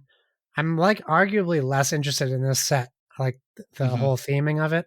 I'm not very interested in, but I am interested in the game. I did like the mechanics from the starter sets that we got and the handful of packs I got. But really, I just wish like I see you can go buy like all the common and uncommons now Yeah. for the first set. I may end up doing that just to get the cards, but right now, I'm really just looking forward to sitting down with my wife, opening up these packs, making decks, and playing together. And if we like it, great. And if we don't, I'll go sell them for $10,000 on eBay. There you go. College fund, here we go. Cool. All right. Anything else about Lorcana, Josh? Well, it didn't have to be this way. That's all I'll have to say. It didn't have to be this way. It didn't. All right, Josh. So it's something that has been updated since we're going to talk about this. Embracer layoffs may or may not be hitting Asmodee as well. So one thing that has become very confusing for people is that obviously, we've talked about the layoffs happening through Embracer Group and the closing of studios, the laying off of video game developers, and all those good things. Well, people might remember a couple of years ago that as part of Embracer Group, hoovering up a bunch of companies, one of the companies they bought was Asmodee, the board game company, who's really the biggest board game publisher in the world for the most part, other than maybe if you count Hasbro in there because of the mass market games that they do. But recently, Asmodee was talking about the cost saving initiatives being put in by the Embracer Group and talking about they have a role in making these cost savings happen as well. So people took that to assume that meant that Asmodee was going to have some layoffs happening. Well, part of the thing is that Asmodee actually has been extremely successful. They actually are kind of the leader for Embracer Group as far as income goes right now. They're making more Yeah. money than just about any other part of Embracer Group is right now. So that seemed kind of interesting to people. So a story had originally circulated that said that Asmodee was confirming layoffs as part of the Embracer Group's quarterly earnings. However, there's been an update to that now that says that actually, because of Asmodee's success this this quarter and over the last year, their CFO is actually the head of the saving initiative for Embracer Group. So when they were talking about that, they said that no, I was talking about like Embracer Group as a whole, this is what Yeah. they're doing, not specifically what is going to be happening to Asmodee. The specific new updated quote says, while we won't comment on specifics or answer detailed questions, we are, of course, assisting our parent company, Embracer, in achieving the cost-saving targets. Asmodee's participation to Embracer Group's restructuring plan does not require and is not to result in any disruptive change. Our publishing and distribution activities remain unchanged. We are a healthy global leader in the board games industry, where our employees, our partners, and our players matter greatly to us. So, Josh, are you surprised that it seems like potentially Asmodee might be actually escaping some of these Embracer layoffs? Is that surprising to you? I think it's probably more surprising to people not in the board game industry that a board game company is staying afloat while all these other companies are sinking. So I don't think it's a surprise. I was more surprised when it seemed like that they were going to have to let people go, Right, than anything else, because like they've just made all these huge moves and acquisitions before Embracer got them. right. So they were already moving up and up. But like, I don't know. But then I look at what Embracer's going through and 904 employees, while it's like a fraction of their total employees, that's a lot of people. And it makes me worry about these, like people worry about monopolies, right? Like it makes me worried about a company like Embracer, especially with like how like leisurely they're throwing that Lord of the Rings license out now. Yeah. Or King Kong, like these games that we've seen that have no right to be made in the realm that they're being made, like Gollum and King Kong and the Walking Dead Destinies. I don't know if they're all under Embracer Group, but I know at least 2 of them are. Yeah. So that's scary regardless of Asmodee surviving, but it's nice to see that this industry might get taken a little bit even more seriously now if they can see that the profit coming from Asmodee is going to keep jobs. Yeah, because like I said, Asmodee outperformed both Embracer's mobile and video game division to lead the company's net sales for the fiscal quarter between July and September this year. And their accrued they were up 25% from the same period a year ago. So it does seem like, maybe you kind of want to keep the people in the quote unquote cash cow, still making you as much money as they can. But when you also realize that they have a $1.4 billion in debt, it seems even if you're making a ton of money for the company, Yeah. that not everyone's going to be safe. So we'll see what happens here. Like I said, I thought it was a very interesting, what became a big story, but now is maybe a non-story. And Yeah. just, there's rumors of them shutting down an entire additional video game studio that's coming up. Like the fact that they're just absolutely, chipping away at their video game area, but it seems like board games might go unnoticed. And actually, it wouldn't surprise me because I think Dark Horse was down, and they own Dark Horse now too. Yeah. And Dark Horse was down for the last quarter, so maybe they're going to lose some people there as well. But yeah, we'll have to see. Maybe us buying Ticket to Ride Legacy, Josh, might have saved some people their jobs. Okay, I'm not going to go that far, but I doubt it. But But yeah, so to be determined, we'll see. But for right now, it seems at least that Asmodee, for the most part, is at least avoiding the cuts that are happening over at Embracer. Josh, anything else in the board game world you want to talk about? Oh, I mean, there's a few things on there, but we can move on to video games if you wanted to. Sure, let's move on to video games and something in the video game world that you would like to discuss. Well, I don't want to. I don't know. What? Yeah. Why don't we go over the Golden Joystick winners? Oh, of course we'll go over the Golden Joystick winners. It's getting to the time we have to start talking about our games, so maybe we'll see some of our games in this. Actually, really quickly, did I not? Okay, I was like, gosh, I thought I put the nominees for the Game Awards in here, and I did. I was like, goodness gracious, did I forget that? All right, so the Golden Joysticks happened back in early November.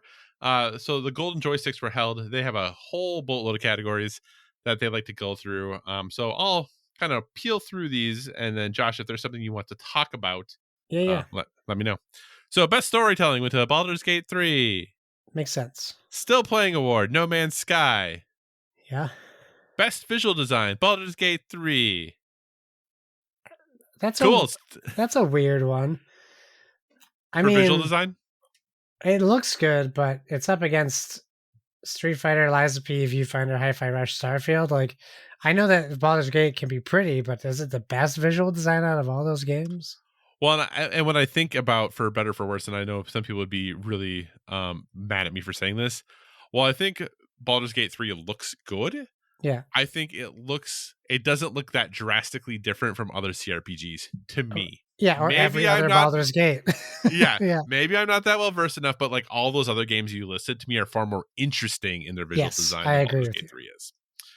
Studio of the Year, Larian. Imagine that. The makers Sure. of Baldur's Gate 3. Best game expansion, Cyberpunk 2077 Phantom Liberty. Have you any desire to play that?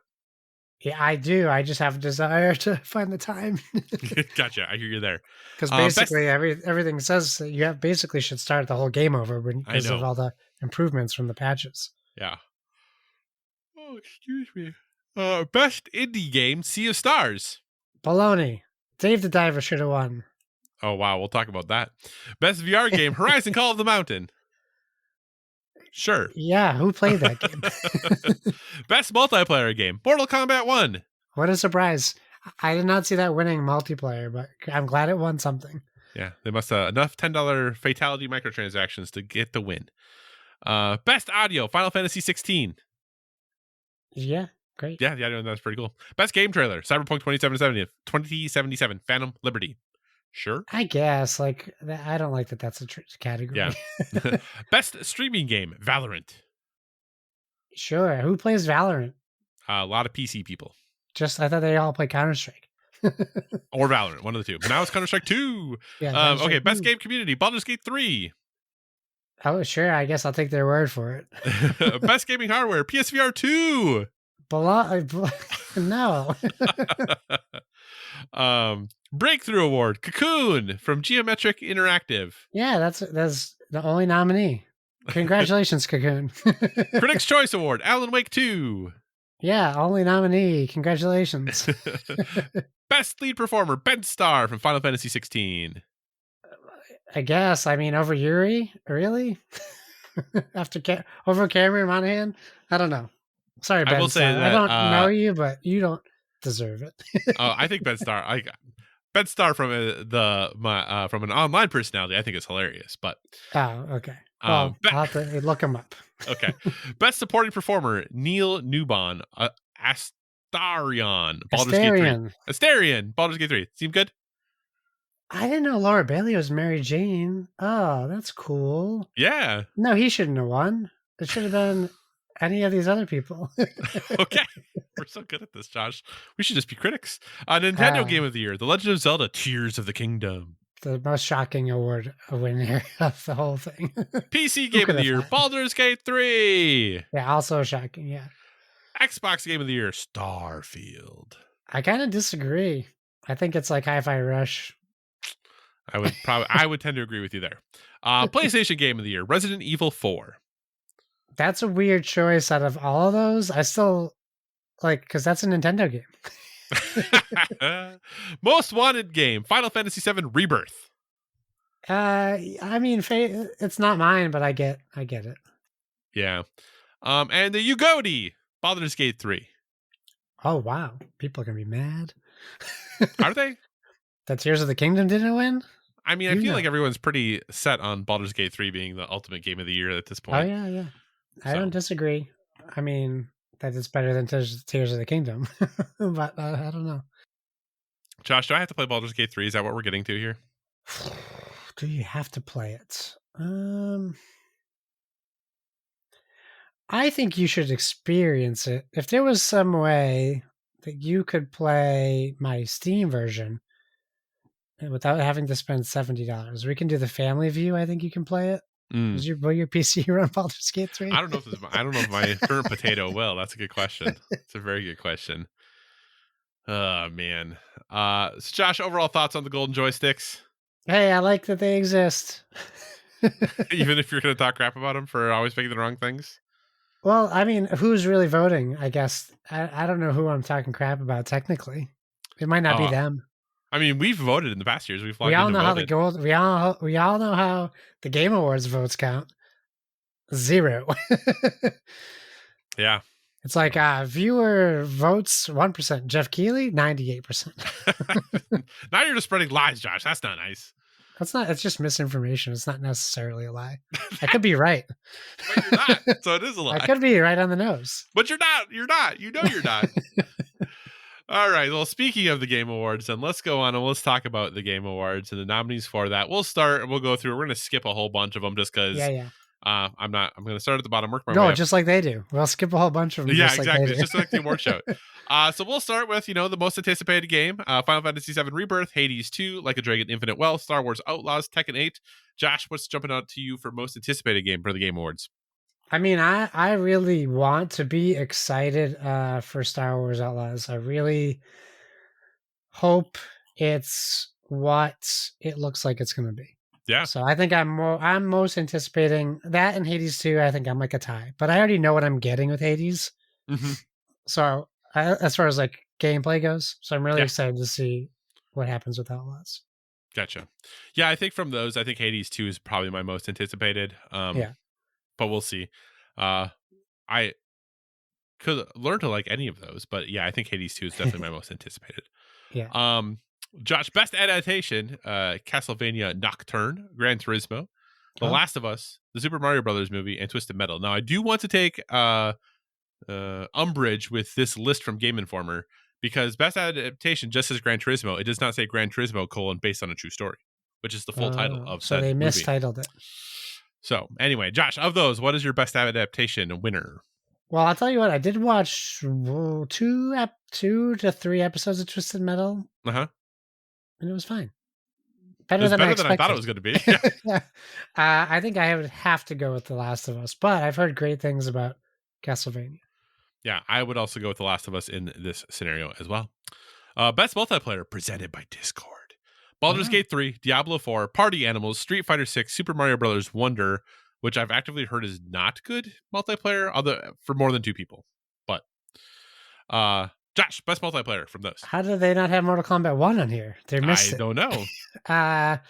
You should Baldur's Gate 3 is probably a fun multiplayer, but I doubt it's better multiplayer. I think I would pick Diablo 4. I think Diablo's a better game multiplayer. So playing Diablo multiplayer makes Diablo better. I think so, yeah. Oh, yeah. I think, you know what? I'm going to go on a limb. I'm going to say Party Animals. That's a fun game. My son loves it. Yeah, people really seem to love that game, so I'm going to go out on a limb and pick that. Best sports / racing, because those are obviously the same thing. Wow. EA Sports FC24, F1 23, Forza Motorsport, Hot Wheels Unleashed 2 Turbocharged, and the Crew Motorfest. So basically, racing +1. I mean, I'm gonna go for EA Sports FC 24 because I'm playing it and enjoy it. But I'm tempted because Forza Horizon's not in the list to vote for Motorfest because it's the same game. Oh, gotcha. But I think Motorsport will win, but I would pick FC 24. Yeah, I think Forza Motorsport is also going to win. Best sim / strategy game, because again, those are the exact same thing. Yeah. Advance Wars 1+2 Reboot Camp, City Skylines 2, Company of Heroes 3, Fire Emblem Engage, or Pikmin 4. Josh, what are your thoughts there? Well, we know City Skyline 2 won't win because of the terrible time they're having with that game. Yeah. So give the Nintendo bump. It can go to either Fire Emblem, Advance Wars, or Pikmin. This seems to be a bigger Fire Emblem fan base than Pikmin, so I'll go Fire Emblem. Yeah, this is a tough one because I think all these. I'm just going to go Advance Wars 1+2 Reboot Camp. I don't know. These are not my style of games.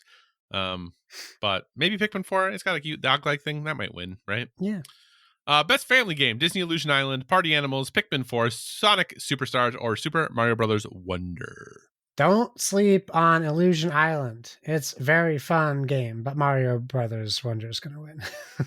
Okay. Yeah. I think you're right. Stick with Party Animals. Yeah, you know what? I will. I'll stick with party animals. Let's go with party animals. I do really want to play Disney Illusion Island, though. It's fun.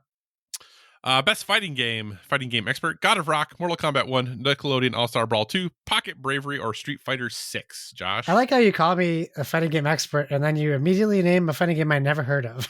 but but you know it. What the heck is God of Rock? Oh, okay, I do know what this is. I played the demo of that. It's terrible. Mortal Kombat 1, obviously. Okay, over Street Fighter 6, you think? Yeah, it's a better game than Street Fighter 6. Okay.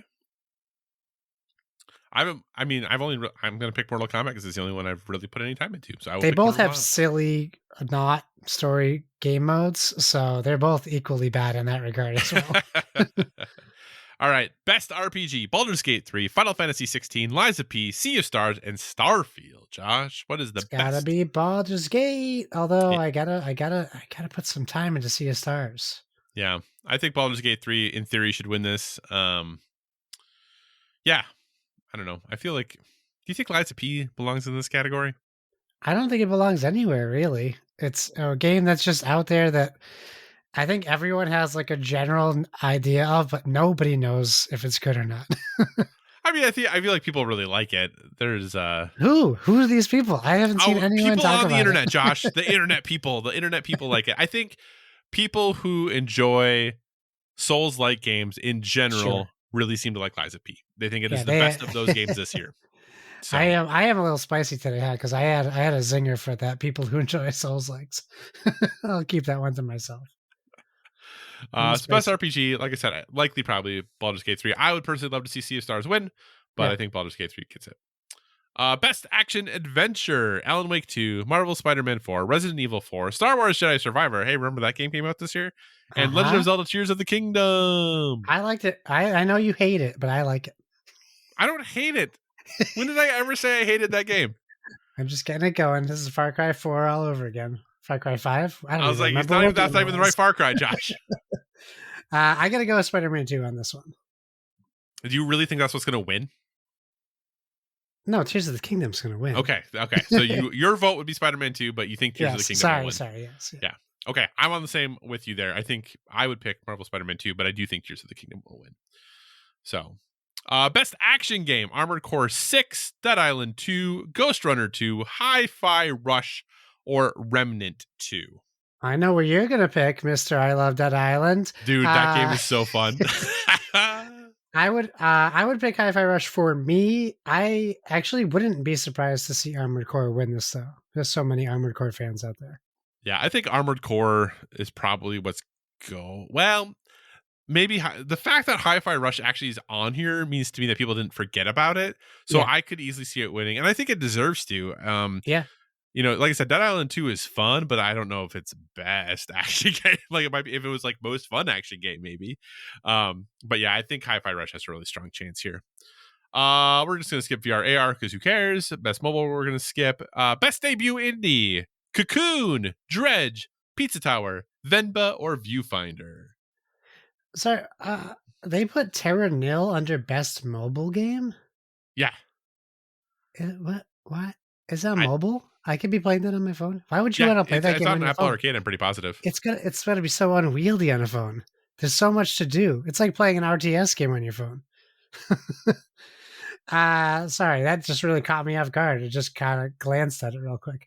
Debut indie. I think I could see it going to Dredge or Cocoon. I think they both offer unique, new type of gameplay. I don't know that I prefer one over the other, but I think that either of those could win. And I take it back. I think it's on Netflix games, not on. Oh, it's on Netflix games. Yeah, okay. not on Apple Arcade. For Terra Nil. Debut indie. I mean, there's a lot of good things here. I want to play Viewfinder. I might pick it up because I think it's on sale right now for Black Friday stuff. But right now I'd pick Dredge. I love Dredge. Cocoon I've played. I've liked what I've played. I haven't played enough of it yet though. Venba is supposed to be very good. It's only like an hour and a half, so I might get that busted out too since it's on Game Pass. But yeah, I think I would pick Dredge. I really like Dredge. All right, best independent game: Cocoon, Dave the Diver, Dredge, Sea of Stars, or Viewfinder. Dave the Diver. Josh, please tell me you've heard of the controversy about this.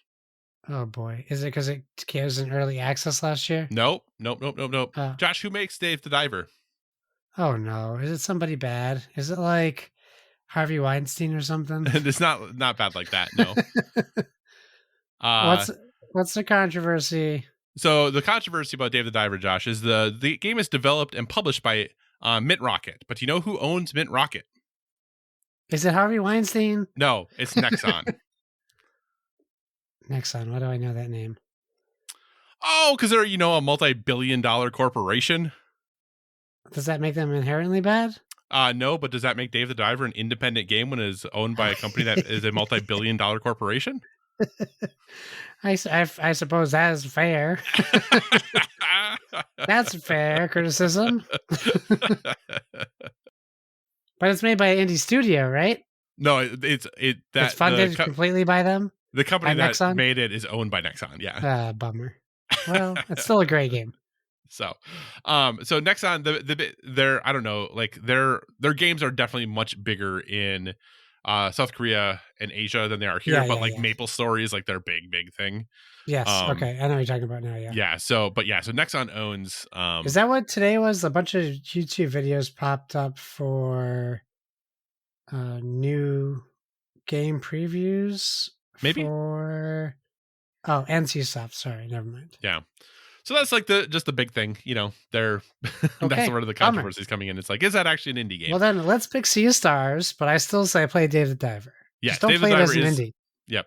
No, that is no knock on the quality of the game itself. Yeah, game is more great. of a thing of like, are these categories, do they make sense anymore? Do we need to rethink how we're doing categories?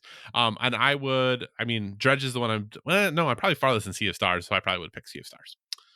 We're gonna skip community and ongoing. Do you want to talk about games for impact? Have you played enough of them? No, I don't think we can offer any insight into that. I agree. Same with innovation and accessibility. I think games are far more accessible than they've ever been, and people are doing cool things, but I don't feel like that I am qualified to talk smartly about that. Best performance, Josh. Oh, look, Ben Starr is Clive Rossfield. He's right there. Cameron Monaghan, Idris Elba, Melanie Libbard, Neil Newbon again, and Yuri Lowenthal. Josh, who's your pick for best performance? Well, I'll stick with my former tweet, my thread. For the Game Awards, they were asking for who should be nominated, and my vote was for Cameron Monaghan. Without any nominees, I just was like, who can I think of as the best video game performance I can think of recently? And he really knocks it out of the park as Cal Kestis. Okay, I respect your decision. Best audio design: Alan Wake 2, Dead Space, Hi-Fi Rush, Marvel Spider-Man 2, Resident Evil score. You didn't pick your best performance. For best performance, I'm trying to get away easy. I see what you did. I probably would pick Ben Starr out of all of these. My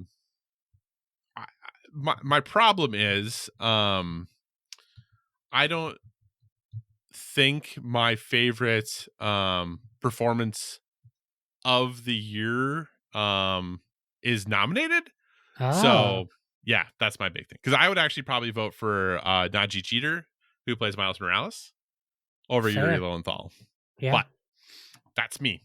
So cool. But yeah, otherwise I pick Ben Starr, probably more because I like Ben Starr than I think his performance is good, which isn't how you're supposed to do this, but no, at least I admit that. So anyway, best audio design, we went through them all, which again, this is different from score and music. Yeah. So best audio design, what's your pick, Josh? Well, I think Dead Space has to take it.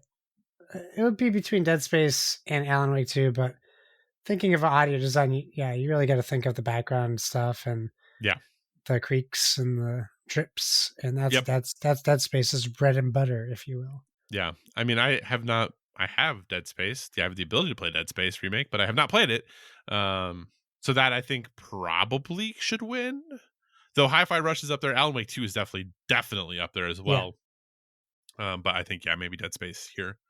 Best score in music: Alan Wake 2, Baldur's Gate 3, Final Fantasy 16, Hi-Fi Rush, or The Legend of Zelda: Tears of the Kingdom. Josh, who's the winner for best score in music, and or who do you want to win?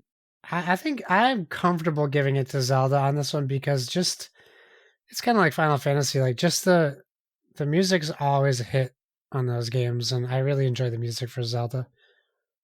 So I would go with Zelda. I mean, for Hi-Fi Rush, I'm more a fan of the music in it. Mm-hmm. I'm not really necessarily like sometimes you want to chill, and that's not happening in Hi-Fi Rush.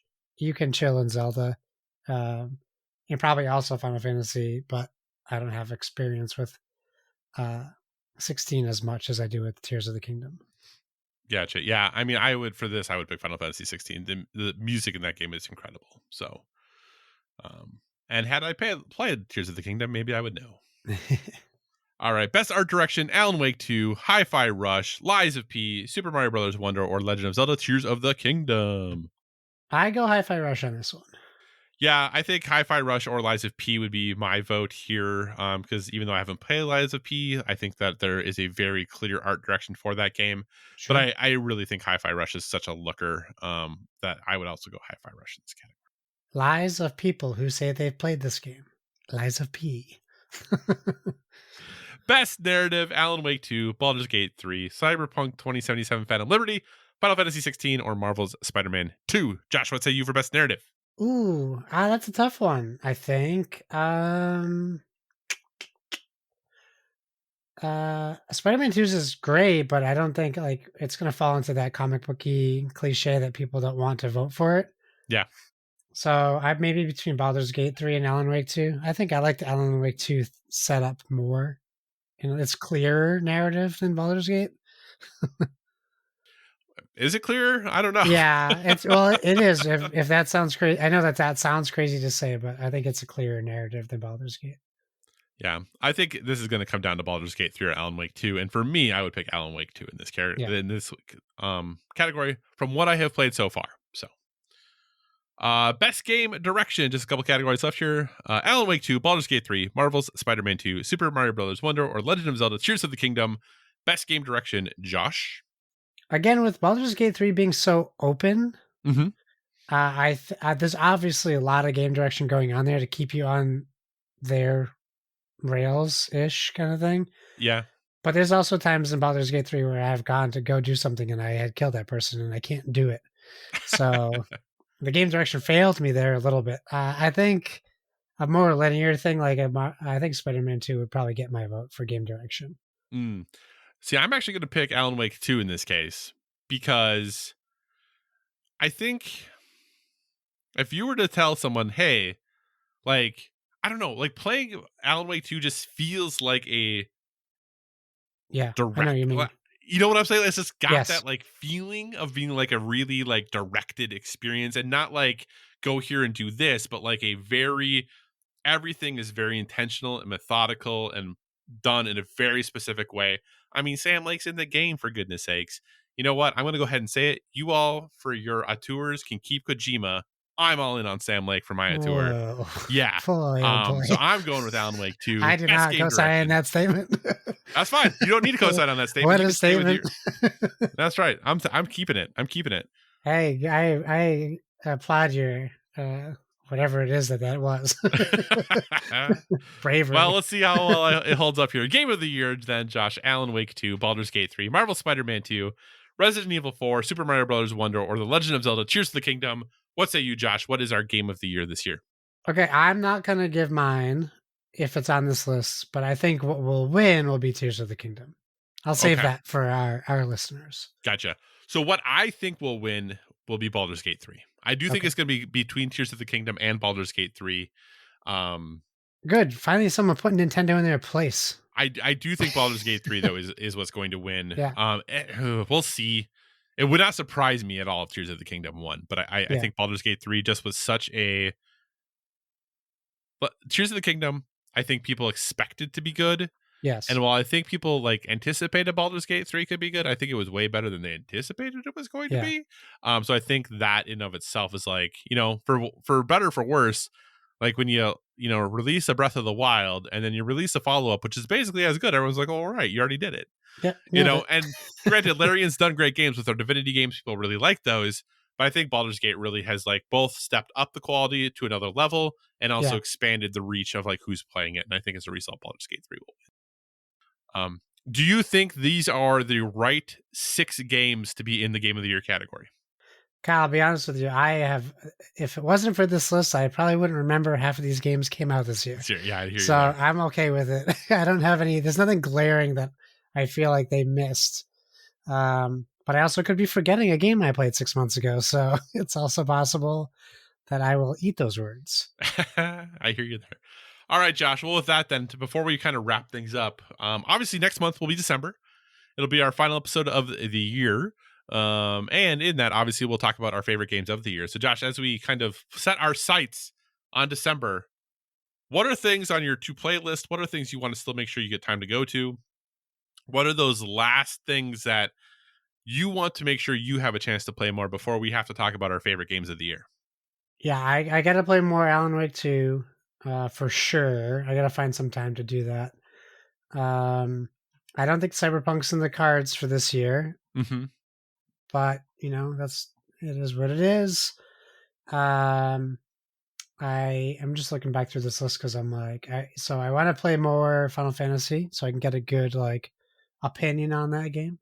Mm-hmm. And sorry, I'm now searching quick. Oh, and I think Sea of Stars. Sea of Stars is something I think I'll just try to casually play and see if I can get some more time into it. Since it's on Game Pass, I can just kind of fire it up in the bedroom and play. Yeah, and we also own it on PlayStation, and we have it on PlayStation. Yeah. So and I will try Dead Island 2, because you're excited, and that makes me excited. Yeah, I mean, like I said, I don't know what it's gonna be like. I don't think it's gonna be like in my top 3 or 4 or 5. But for a top 10, it might make it down there just out of pure joy. Yeah. Um. What about you? What's on your list? So I would like to still go back. Well, how do you feel about remasters and remakes on top 10s? Are you cool with that, or are you not cool with that? I don't care. It's your list, It's true. That's true. I probably should go back and play Dead Space because that came out in January, believe it or not. I know, huh? So that's there. Which also means I should probably play Resident Evil 4. Well, or not, I guess. Okay, or maybe not. I mean, for me, I'll tell you the reason why I haven't gone back to Resident Evil 4 is I have such a great memory and experience of my first time playing it. I don't want to play it again. Oh, okay. It's like a perfect memory for me. I can tell you exactly where I played it, how long I played it, and it's just like my favorite Resident Evil game. Yeah. Well, and I don't want to say famous because I'm not famous for anything, but when I tried to play Resident Evil 4, it was much, much after the fact, and I was like, I don't get it. What's so good about this game? Oh, really? I didn't think it was that great. Yeah. I thought the controls were horrendous. This is so bad. I'm sure they were, when you went back to it. So that's where I kind of want to play it to try to do that. Josh, so I'm looking through this list of games that came out. Do you remember Atomic Heart came out this year? Oh boy, now I do. That came out in February. I totally forgot about that game. Oh, sorry. I just totally forgot that game came out this year. I do want to go back though and play more Jedi Survivor. Yeah. Because I just haven't played enough of that game. I don't remember what distracted me there, but that is something I need to go back and play more of. And then there is, I know I'm going to get a lot of crap for this, but good. Let's hear it. Yeah, I'm still, it'll be before our next episode. I'm still really excited to play Avatar Frontiers of Pandora. I know that's probably not a popular thing. I'm looking forward to it. It's still coming up. Sure. But yeah, I'm, Josh, if you like Far Cry, it might be a thing. I love Far Cry. I know. So we will have that. So don't worry. You can play that without it costing you anything. So don't worry. Is there anything, Josh, that you want me to play before the end of the year? Sheesh. Something I haven't given enough time to, or given short shrift. I think we've been for the first time in a long time. We've been on the same page this year. I think game wise. I think for the most part, usually there's a game or two that I'm all in on, and you're just like, oh, Midnight Suns didn't come out this year. That was, I think, December of last year. December. That would be the game I would tell you need to play, but you wouldn't be able to add it to your list, so I won't do that to you. Yeah, because I think, because the PS4 and Xbox One version came out this year, but yeah, but yeah, it was trying to think of anything that I should encourage you to play. I think the only thing I will encourage you to play is going to be you have to play a little bit of Avatar when it comes out in December. All right. Okay. Well, then I will make sure to buy something that I think would be funny for you to play. No, that's No, I'm joking. You should play Under the Waves. I think we already covered that there, right? yeah. Play Under the Waves. And that would be my recommendation to you.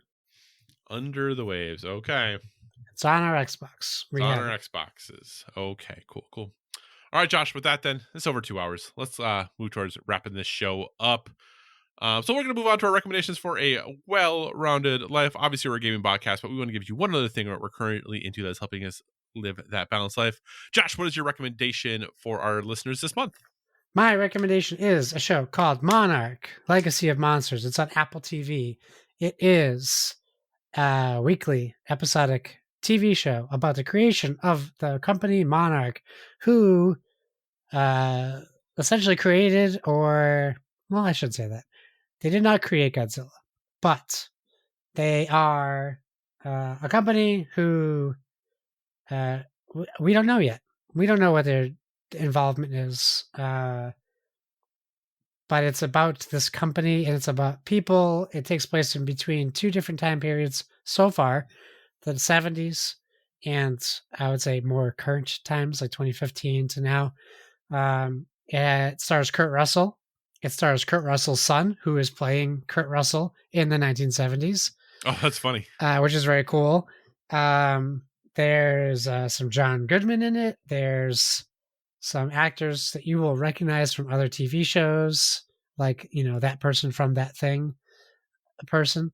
And I think it's a fantastic show. I was very curious to see how it would be.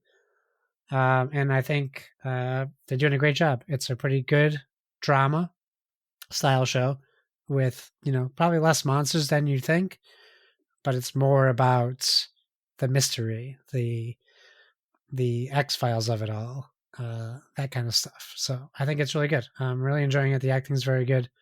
Anders Holm is in it, if you know, from Workaholics. He's playing a serious role. And it's just very if you liked Kong Skull Island, like the investigation aspect of King Kong and Godzilla, or the second Godzilla remake with Bryan Cranston, that's more the theme, the style of the show. It's very intentional and slow paced. Very good show. That is Monarch, Legacy of Monsters on Apple TV Plus. That is actually that is my next thing to watch on my watch list after I finish up what I'm currently watching. So my recommendation is something that is a show I had considered watching a while ago and then never did. And then I had a friend who watched it and said they really enjoyed it. So I jumped into it. That is Upload on Amazon Prime. Upload is a show it is a comedy drama, I would say. Have you ever watched the show, Josh? I watched the first few episodes, yeah. Okay. So it is basically the premise of the show is that when you are going to die, you can choose to upload your consciousness into a virtual heaven of sorts that, of course, are run by major corporations that cost a whole bunch of money and all this good stuff. Now, what I will say is that, the show is created by Greg Daniels, who obviously is known for, The Office and Parks and Rec and all these other things. And I don't think this show is that funny, to be totally honest. I think it is more witty. But what really sells me on this show is just the chemistry between the cast. I think the cast is really well cast, for lack of a better word, and just the chemistry between them, how they interact with each other, and kind of the discussions and interactions they have is just really kind of interesting to me. I don't know. I just really am drawn to these characters and kind of the experiences they're having, what they're going through, the decisions that they're making, and kind of how they're making it. I think especially the two leads, Robbie Amell and Andy Allo, are really great together. I think they have a lot of good chemistry. I kind of buy into them and kind of the relationship that they have. So I think it's a really easy thing if you have Amazon Prime and you're looking for kind of a easy breezy 3 seasons, 25 episodes, a half an hour a shot for the most part, and something that's you can watch, you're paying attention to it, but you don't necessarily have to be fully engaged and locked into it. I think Upload is a really breezy, better than I expected television show. It was something I did not have high expectations for, but I've been pleasantly surprised, and I kind of busted through it much quicker than I anticipated. I'll be very interested to see, like, season 3 is released, ends on kind of a cliffhanger. There's no guarantee of an season 4, so we'll see. Right, yeah. But yeah, overall, enjoyed it. Like I said, Upload on Amazon Prime.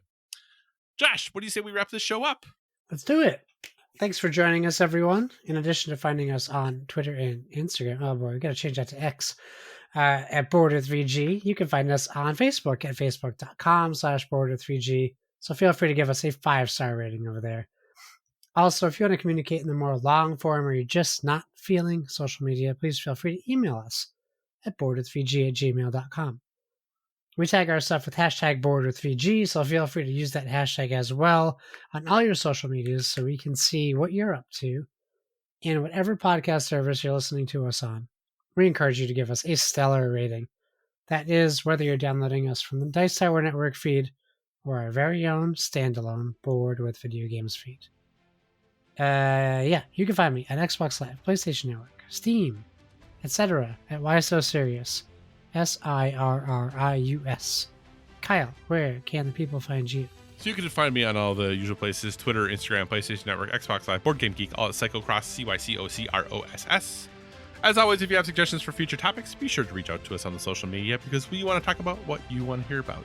Since our December episode's coming up, if you want to let us know what your favorite games of the year were, that would be great. Let us know. We'd love to share those with everyone that's listening as well. And remember, everyone, whether it be board games or video games, never stop gaming.